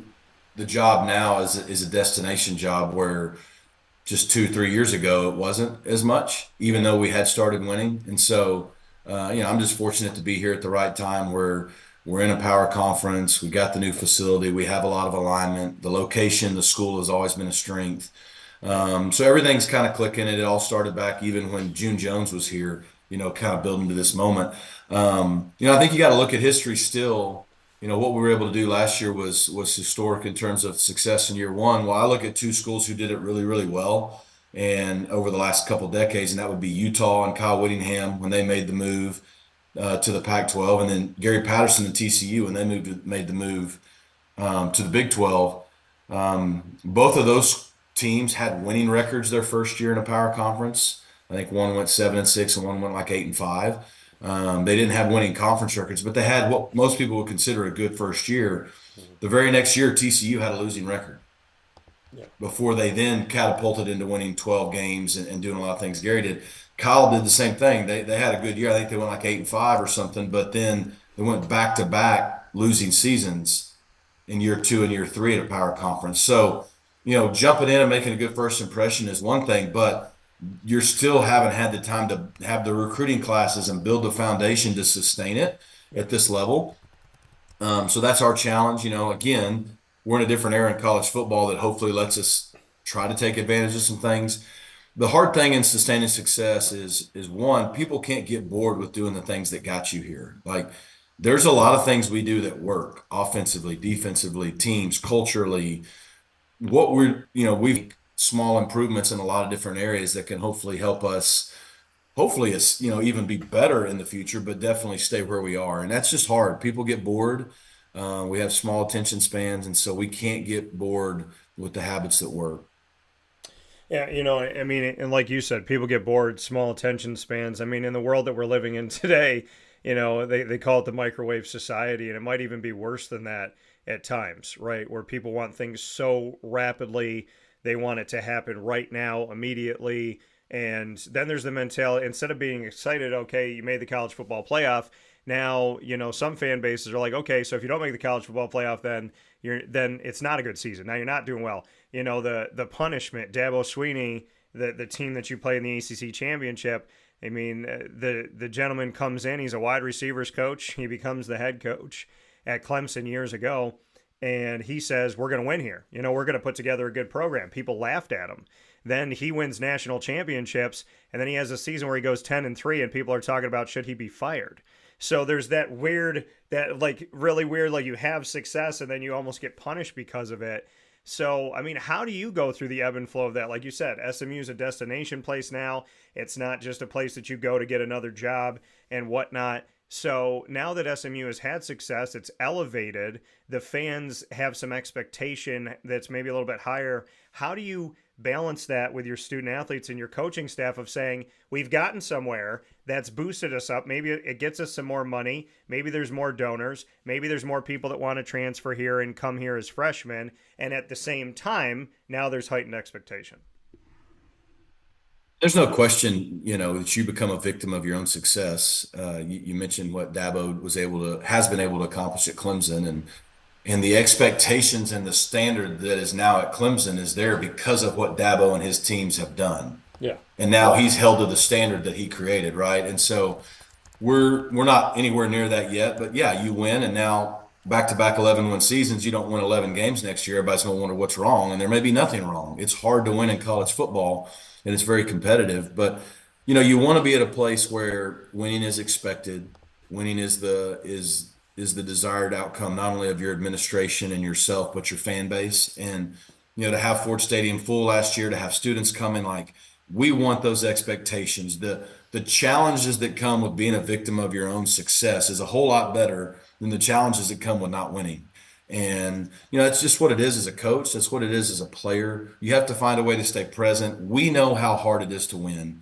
We know how much we pour into it, and we can't allow our minds to get distracted by the ebbs and flows of those things.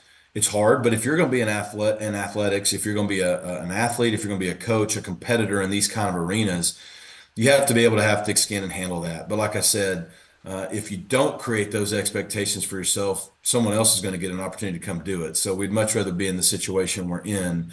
I think we have an educated fan base. I think we have one that is hungry and excited for where we are. We want more. We're going to continue to try to strive for that, but I also think they understand that there's a process. And but to your point, the more success we're able to have, the more that standard keeps getting raised, and we just have to keep chasing that standard. Here on Wake Up Call with Dan Tortora inside the Great Lakes Honda City Studios with SMU Mustangs head football coach Rhett Lashlee. Rhett, I was at the college football playoff game, had the opportunity to be there in Happy Valley, had never been to State College, PA before. It was 12 degrees outside, and it was absolutely freezing, not what Dallas fans are used to. I had the moment itself I'm never going to forget. Seeing the buses, seeing all your buses come in, seeing SMU pull up. I was right there for that, and got to take some video of that, saw some players come over and greet their families and whatnot. Then we go into a stadium that it was unique because you were wearing white as SMU, but it was a white out at Penn State. Over 100,000 people there, most of them cheering on Penn State. What was that atmosphere like on the field? Because from the press box, I was sitting there saying to myself, I don't know how people can hear. And if football is all about the South, then I argued that Penn State should have a Southern zip code. The craziness from the beginning to the end, the amount of people that were in the stadium, the amount of people that were still walking in as the game was being started, just what you could say to that. I mean, you're in the college football playoff. It was your first for SMU. It was Penn State's first ever. And so first time for James Franklin to experience it as a head coach over there. And so there was a lot of firsts going on. And you talked about turning the ball over in the losses that you had. You kind of shot yourselves in the foot. This was a game where we saw a quarterback that carried you through, and Kevin Jennings did such a tremendous job. I'm thinking about a lot of things at the same time, so I'm going to break them down into this. What was the atmosphere like? Could you hear anything is number one on the field. And number two, just what the experience was despite the loss, to just be there and look around and say to your fellow coaches and say to your student athletes, like, we're from Dallas. Here we are all the way up in Pennsylvania. It's 12 degrees outside, and we've earned the right to be on this field and show what we can. Despite the loss, leading into the moment, being there, experiencing it, just what Happy Valley was like for you, could you hear? And then secondly, just what the overall meaning is for SMU as we step forward despite whatever happened in the game. I mean, I think, first of all, it was awesome. Awesome experience, great atmosphere. It's what college football is all about. All four road teams won in the playoffs. They have a distinct advantage, and they earned it. If we didn't want to go on the road, we should have beat Clemson.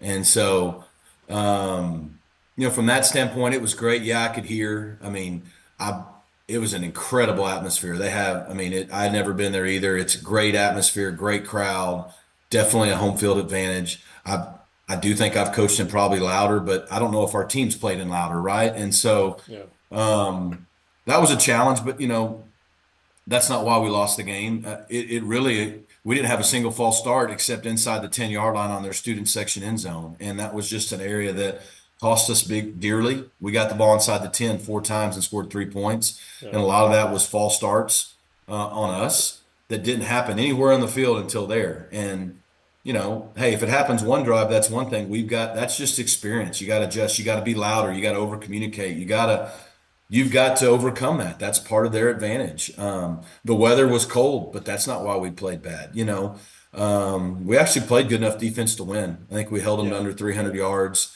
They only had 2 real touchdown drives on us, and shoot, one of them was late.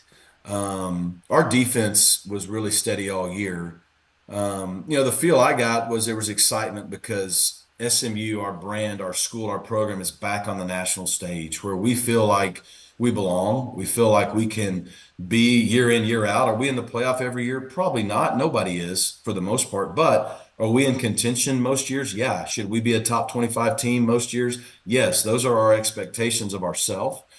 And to get back to that point was really fun and surreal. I'll never forget the opening drive. We'd actually deferred, something we never do. We kick off. They go 3 and out. And I remember watching our defense play those first few plays. And to your point, you had SMU with the Mustang on the side of the helmet and white uniforms. You had the Penn State over there. And it was just like, yeah, we're here. And you could feel we belong. And we get the ball and we're going right down the field. And then that's when we started to not make ourselves hard to beat. And look, it was going to take an incredible effort to win there at Penn State, a team that ended up being a Final Four team, and rightfully so. I mean, James Franklin had a fantastic team.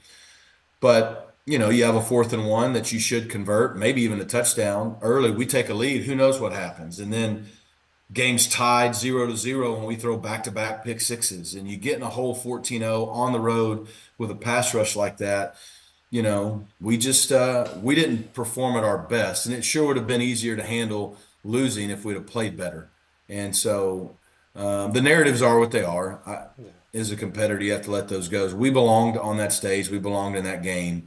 We just didn't put our best foot forward, and you hope that when we get back to that stage in the future that our program is ready for that stage, because we haven't been there in 40 years. And so it takes some time to get there, but it was a great experience. It was a great atmosphere. I think it's everything that's great about college football. I don't have any problem with how anything went down other than we didn't play our best offensively. Yeah, and it was rough because, like you said, I mean, so many opportunities to score, getting within the red zone, coming away with just a few points, and back-to-back pick sixes, 3 interceptions that all led to scores. And so Drew Aller didn't have to do too much offensively, and it was mistakes from Kevin Jennings. There were people kind of clamoring, and I was checking with the fan base during the game of what their thoughts were, because Kevin Jennings led you to this place, but then people were getting frustrated, and you have a backup quarterback in Preston Stone, but he's in the transfer portal.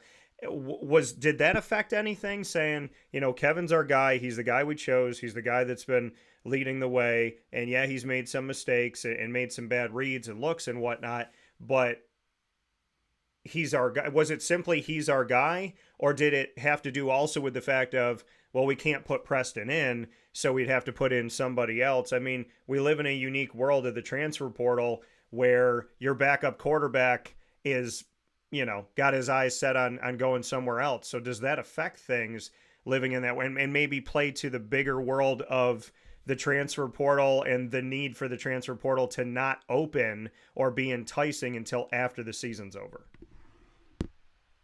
I won't bog down the show or the call with the fact that it's ridiculous that we have a transfer portal during the season. Whether it's Preston Stone, the backup quarterback at Penn State had to deal with the same thing.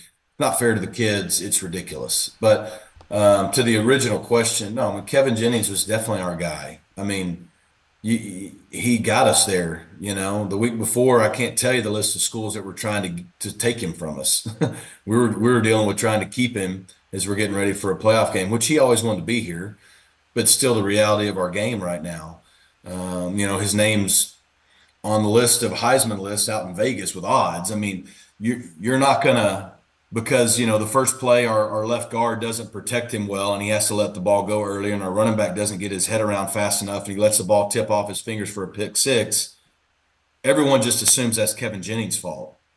Sure, would he and I like something different to have happened? Yes. Yeah. But nobody sees all those other things, right? That's the thing about being a quarterback. The second one was a really bad interception. He's scrambling, he floats the ball on 3rd and long, something he shouldn't do. But then we had like 6 guys that could have tackled him and it not been a touchdown. We don't. And then the third one, not a great call by me in the red zone. You'd like him to hand the ball and not pull it and throw it. Guy makes a great play. Like, stuff happens, but we wouldn't have been anywhere near that game without Kevin Jennings. People got to remember the 4th quarter against Clemson and how he single-handedly just shredded them to bring us back. I mean, and so, yeah, you're going to go with your guy. It had nothing to do with the portal. It had nothing to do with Preston. It had everything to do with Kevin was our guy. It's who our team believed in. And look, it doesn't matter if you're SMU or if you were Ohio State. If your quarterback doesn't play well, you're not going to win in college football on a big stage. Yeah. I mean, Ohio State lost 2 games last year because their quarterback didn't play well. And then they won the national title because they stayed with him. So, yeah, there was never any question or any doubt there what we were going to do. And that's maybe the benefit of being a coach is you don't see what everybody's clamoring about during a game. Well, and like you were talking about, and you and I have had these conversations. I mean, the fact that the college, their tampering is an everyday thing now. They say that there's windows for the portal to open. To me, it feels like, talking to coaches and athletic directors and whatnot, that the portal feels like it's open 365 days a year and 24 hours a day. So, I mean, do we have to I feel like I'm asking you a rhetorical question because I just feel like it's idiotic, but do we have to essentially not open the portal until after the bowl season, after the college football playoff? I mean, the fact that you're preparing for a college football playoff game, the first in the history of SMU, and you have players being called, enticed, offered money, asked to jump into the portal while you're practicing, just seems like it seems like a nonsensical thing that has an easy fix. So, I mean, not that people aren't going to call your players whether or not the portal's open, because like I said, tampering seems like a normal day activity now in college football. But do we have to kind of get to a place where there is no opening of the portal until after the final game of the season, which is going to be January 20th, 21st, 19th, somewhere around there with the championship? Do we have to go all the way through bowl season, then open the portal? And does the NCAA or someone have to take a stand and say, hey, if you tamper, you're going to lose X amount of scholarships, X amount of this, X amount of that, you're going to be fined? Because the fact that you're preparing for a college football playoff game and Kevin Jennings is on a board just seems, that seems insane to me. It doesn't make it. I mean, I don't think there's a big enough word that I can say on a family show that makes sense.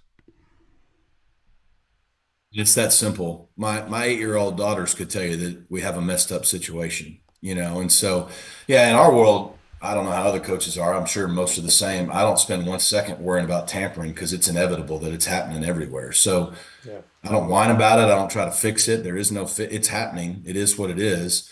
You worry about your team and trying to keep your roster intact. It is unfair. We spend all this time. College football coaches have no control over anything. We don't have a voice that makes the rules. We should, because we're the boots on the ground. We're the ones who knows what players need and don't need. We're the one who spend every day with them and care about them, not these people that just get to say a few things here or there and then make rules for us all to have to live by.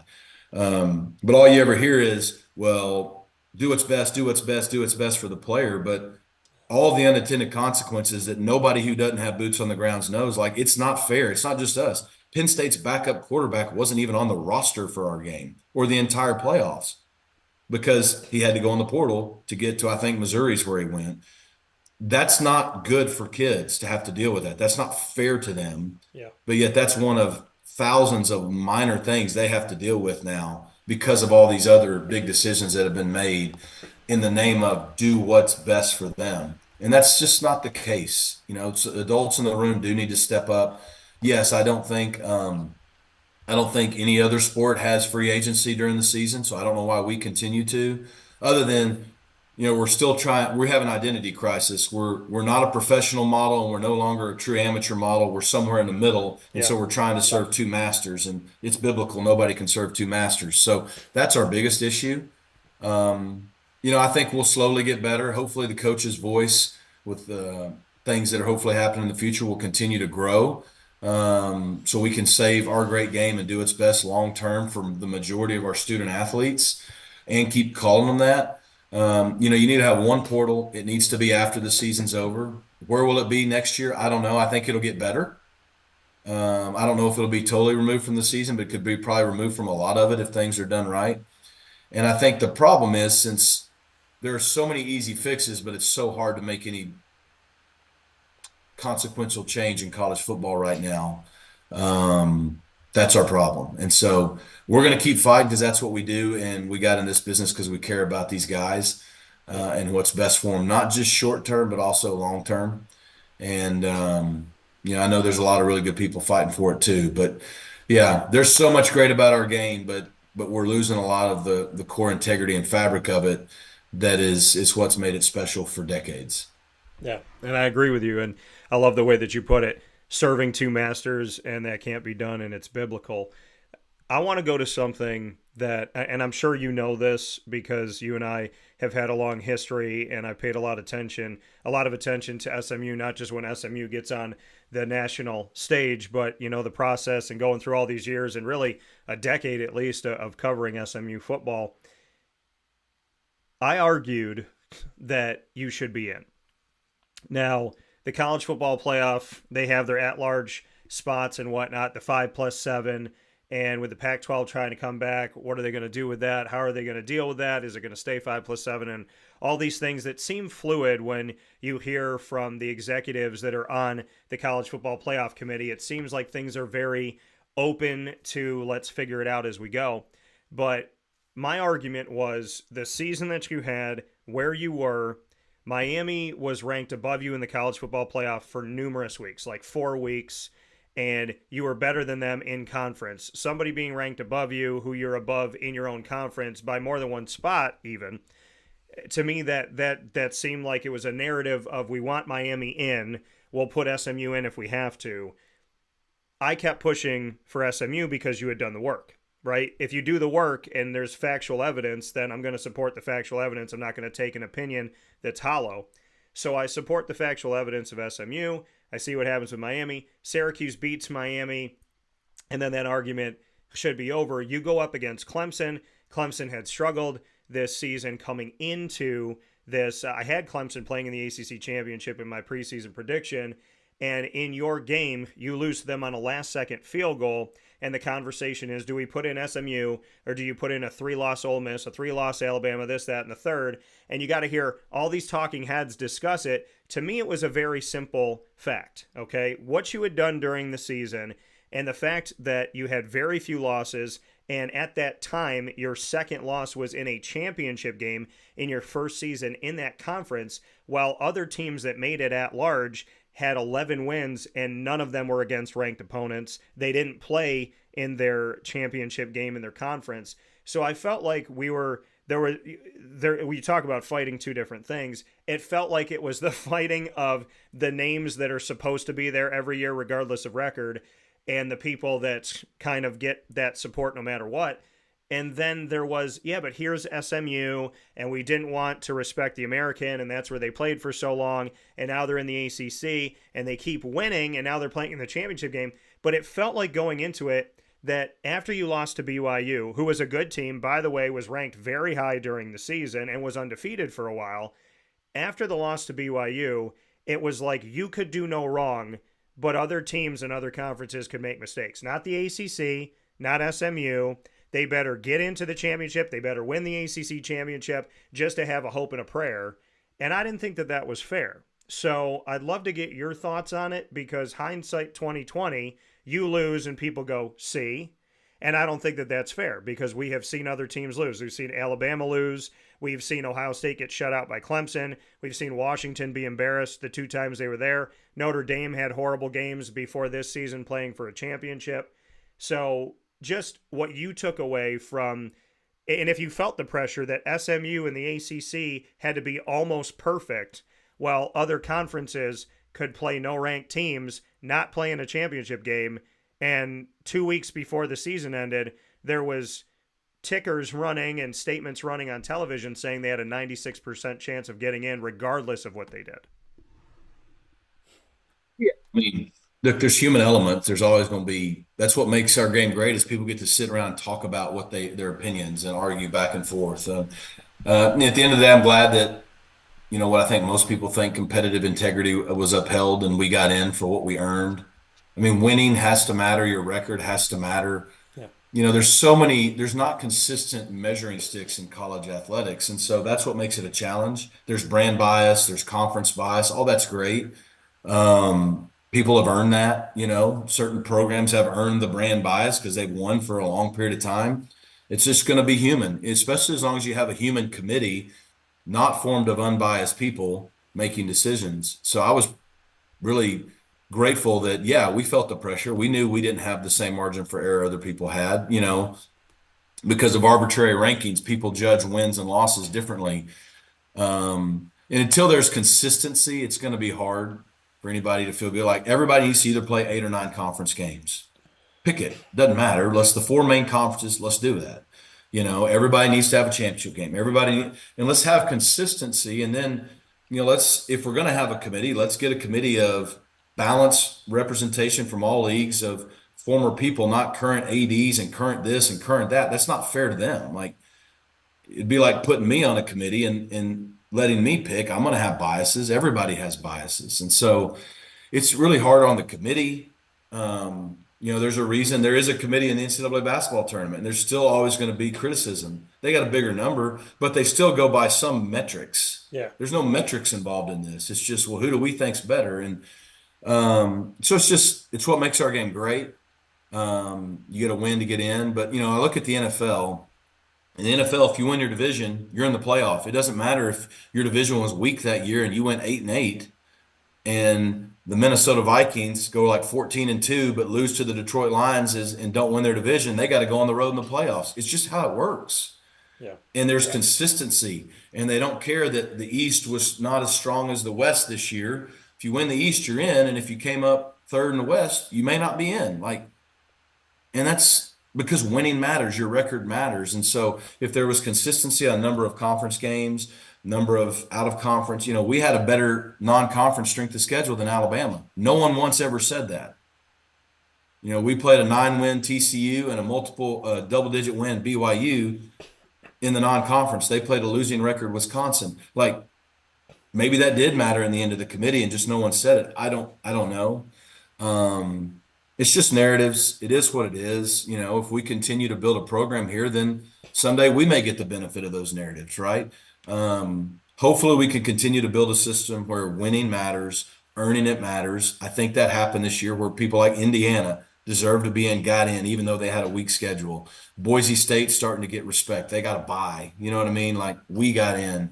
And that was good to see. And it really got confirmed when you went into the playoffs or in the bowl season. Alabama lost to Michigan. South Carolina lost to Illinois. Ole Miss is really the only kind of bubble team that won. And I agree with what a lot of people said. That was a playoff roster. They just shouldn't have lost 3 games. Yeah.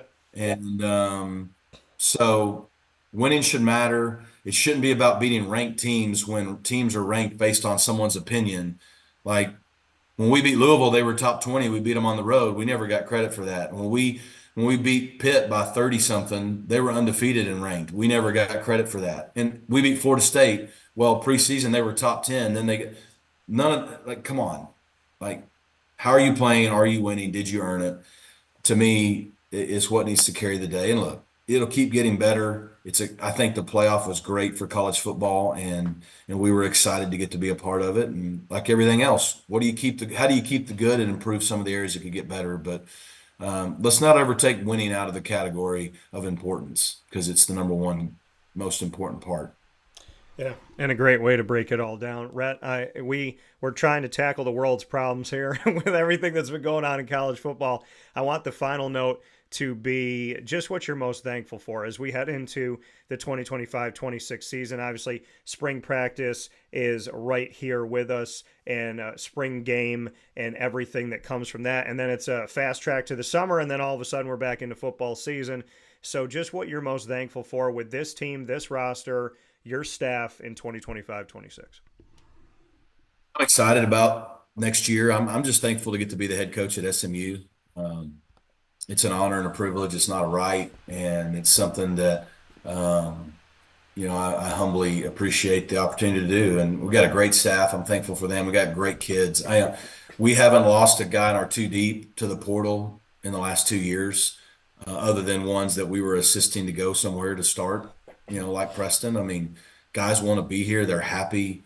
They believe in what we're doing. Doesn't mean we're perfect. And so I'm just thankful to have a staff and a team and a culture at a place like SMU where I can raise my family in Dallas, and they're excited about our program, and everybody is there's full alignment, pulling in the same direction to try to help us be the best we can be, knowing that SMU football, for example, and all athletics is a big part of our university, and we kind of fly the brand for the university. And when we're successful, applications go up at a high level, and so on and so forth. And so just really thankful to be the head coach at this time. And we got a lot of work to do to stay relevant, but we put ourselves in a good position to try to do it. And thankful I get to do it with this group.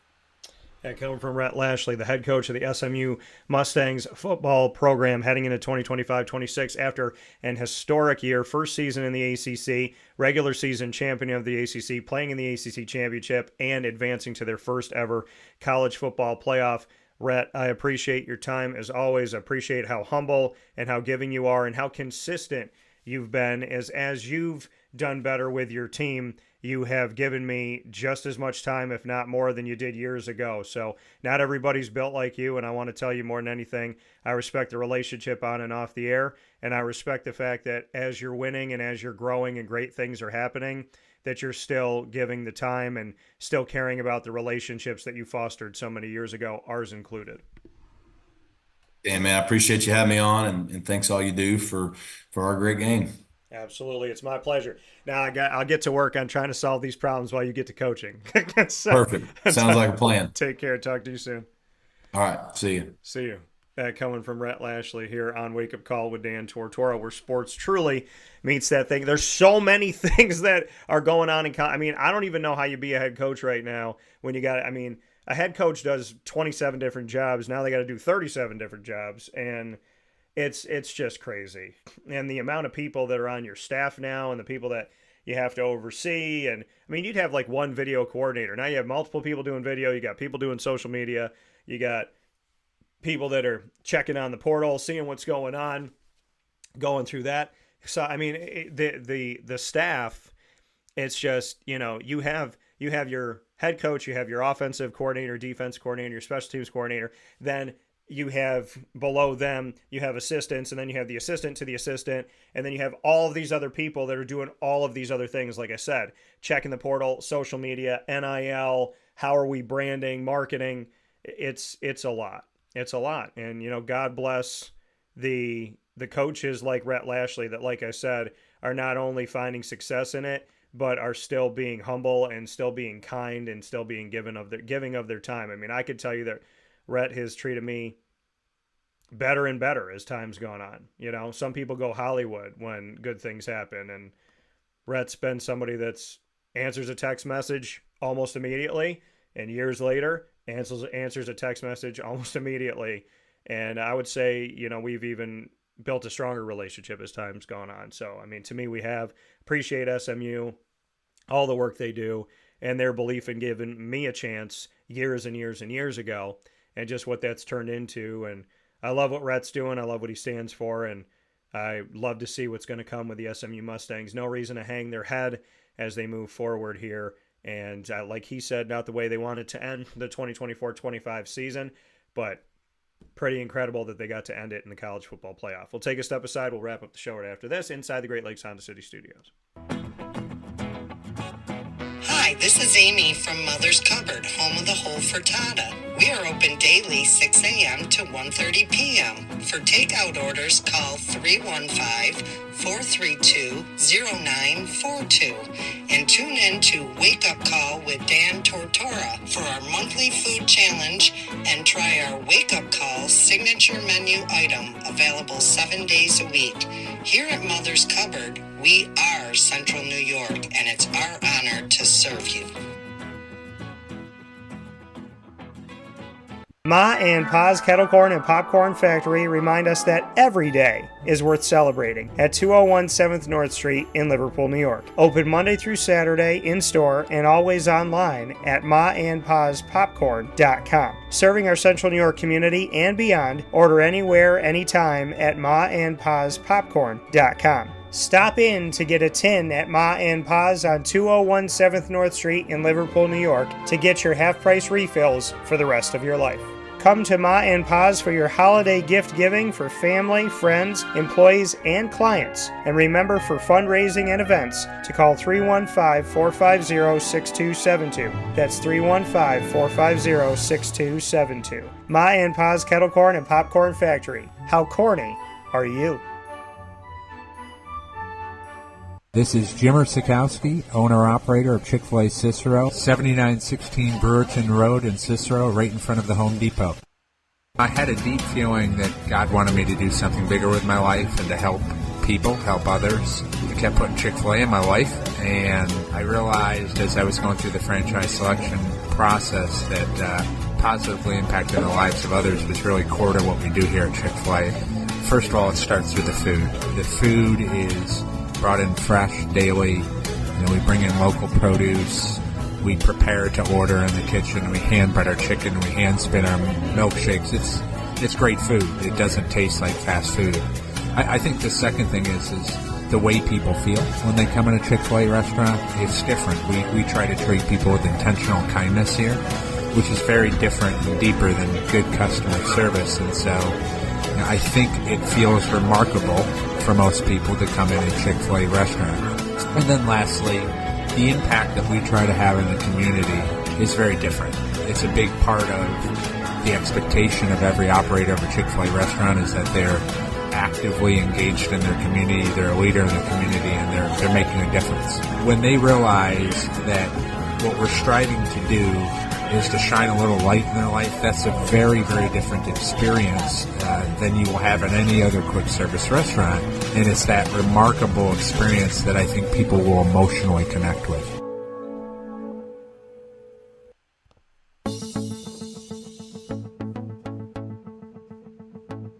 Avicoli's, located on the corner of Route 57 and Wetzel Road in Liverpool, New York, has been your trusted neighbor for decades. Located just steps from Liverpool High School, we're happy to have the Liverpool Warriors on-site, on-location broadcast at Avicoli's through Wake Up Call with Dan Tortora every single month, featuring student athletes, coaches, and administration throughout the year from Liverpool High School. Head out to Avicoli's today on the corner of Route 57 and Wetzel Road in Liverpool, New York, open Tuesday through Sunday for lunch, dinner, and drinks. We'd love to see you out there, and of course you can call them at 315-622-5100 for takeout, delivery, and catering. That's 315-622-5100, and also find them on myavicolis.com. That's myavicollis.com.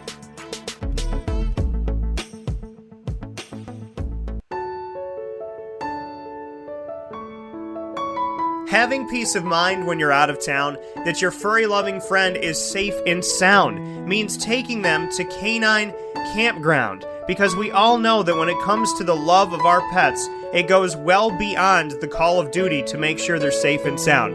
Right, Lily? So take a ride to 242 Johnson Street in East Syracuse, New York, and see Canine Campground and where your dog will be staying, in the classic cabin, the executive cabin, the grand cabin, or of course the luxury cabin, because if you know Lily, you know she loves luxury. Now you don't have to wait to the last minute to find a family member or a friend that'll take your dog for a few days.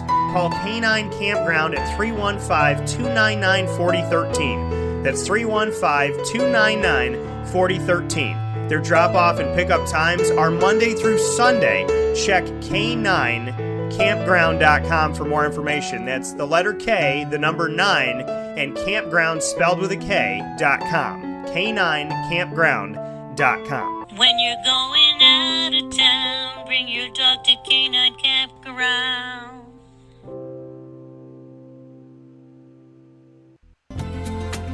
Looking for your next ride? Look no further than Great Lakes Honda City, located on 7140 Henry Clay Boulevard in Liverpool, New York. Serving our community for decades, their new and pre-owned vast array of vehicles are available to you Monday through Saturday on site. To search from home, shop at GreatLakesHondaCity.com. Call 315-365-5576 to set up an appointment. That's 315-365-5576 for Great Lakes Honda City, 7140 Henry Clay Boulevard in Liverpool, New York. Great cars, great people, Great Lakes.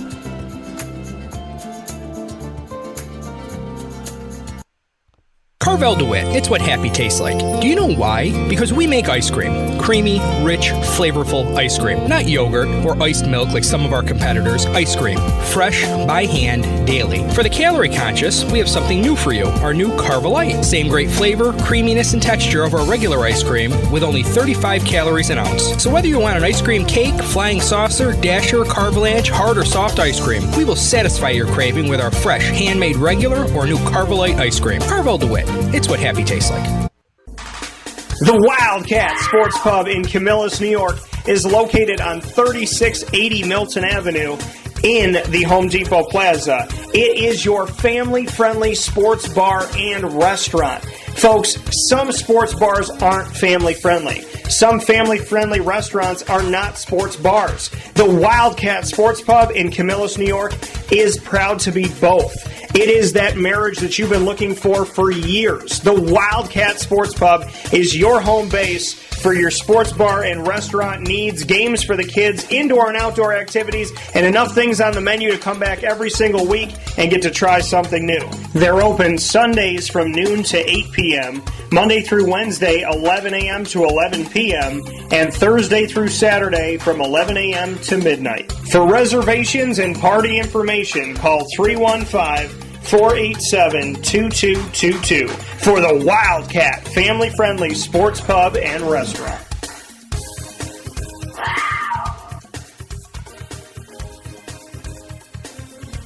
GG Cards and Breaks. Like, comment, subscribe. GG Cards and Breaks coming to you on 639 Delmar Place in Syracuse, New York is your one-stop sports card and trading card shop. Head over to GG Cards and Breaks Tuesday through Saturday from 10 to 6 and on Sundays from 10 to 5. Let them know the DT sent you and find hockey, basketball, baseball, football, soccer, Disney Lorcana, Yu-Gi-Oh!, Magic the Gathering, Pokemon, as well as Disney Lorcana, all there at GG Cards and Breaks while supplies last. They're constantly getting a new product, new boxes, new packs for you to open and try your luck and see what you can get, as well as having an all-new awesome variety of graded cards that have come in. So new inventory. There's constant changes in inventory. What's there today may be gone tomorrow, so make sure that you get yourself over to GG Cards and Breaks. Stay a big kid right there on 639 Delmar Place in Syracuse, New York, Tuesday through Saturday from 10 to 6,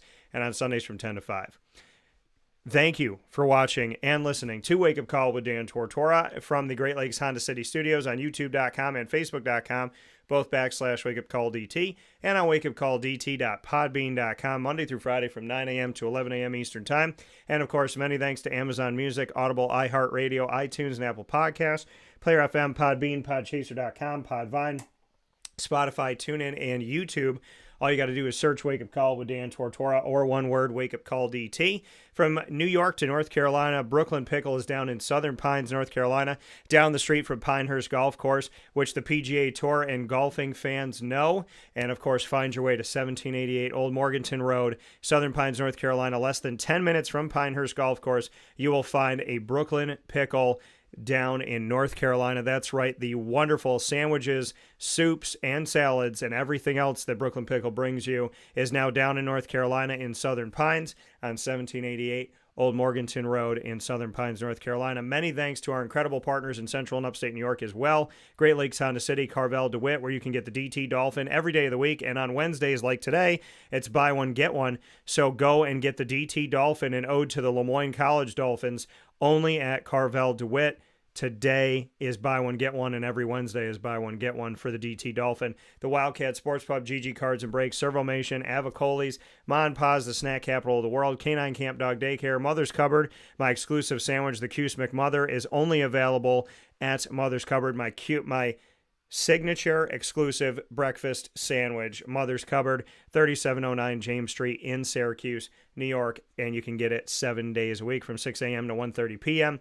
Chick-fil-A Cicero, Canine Campground Dog Boarding, Pizza Man Brian's Landing, and Wake Up Call with Dan Tortora is the exclusive multimedia marketing partner of your Moyne College Dolphins, Bryan and Stratton College Bobcats of Syracuse, and, of course, your Binghamton Bearcats. You can find them all by going to youtube.com/wakeupcalldt. Click subscribe, hit the notification bell. Find the Lemoyne, the BSC Syracuse, and the Binghamton playlists. You can also find them all on wakeupcalldt.com's homepage and underneath the exclusive partners tab. For more information, go to LeMoyneDolphins.com, Syracuse.bscbobcats.com, and BinghamtonBearcats.com. Have a beautiful, wonderful day, as always, from the Great Lakes Honda City Studios on Wake Up Call with Dan Tortora. God bless, no stress, do your best. Thanks to my incredible guest, Feriel, for being on the broadcast, as well as Kelly Seibt. Feriel Mahbouli, Kelly Seibt, and many thanks to Rhett Lashlee. I'll talk with you soon from the Great Lakes Honda City Studios. Be well and stay safe.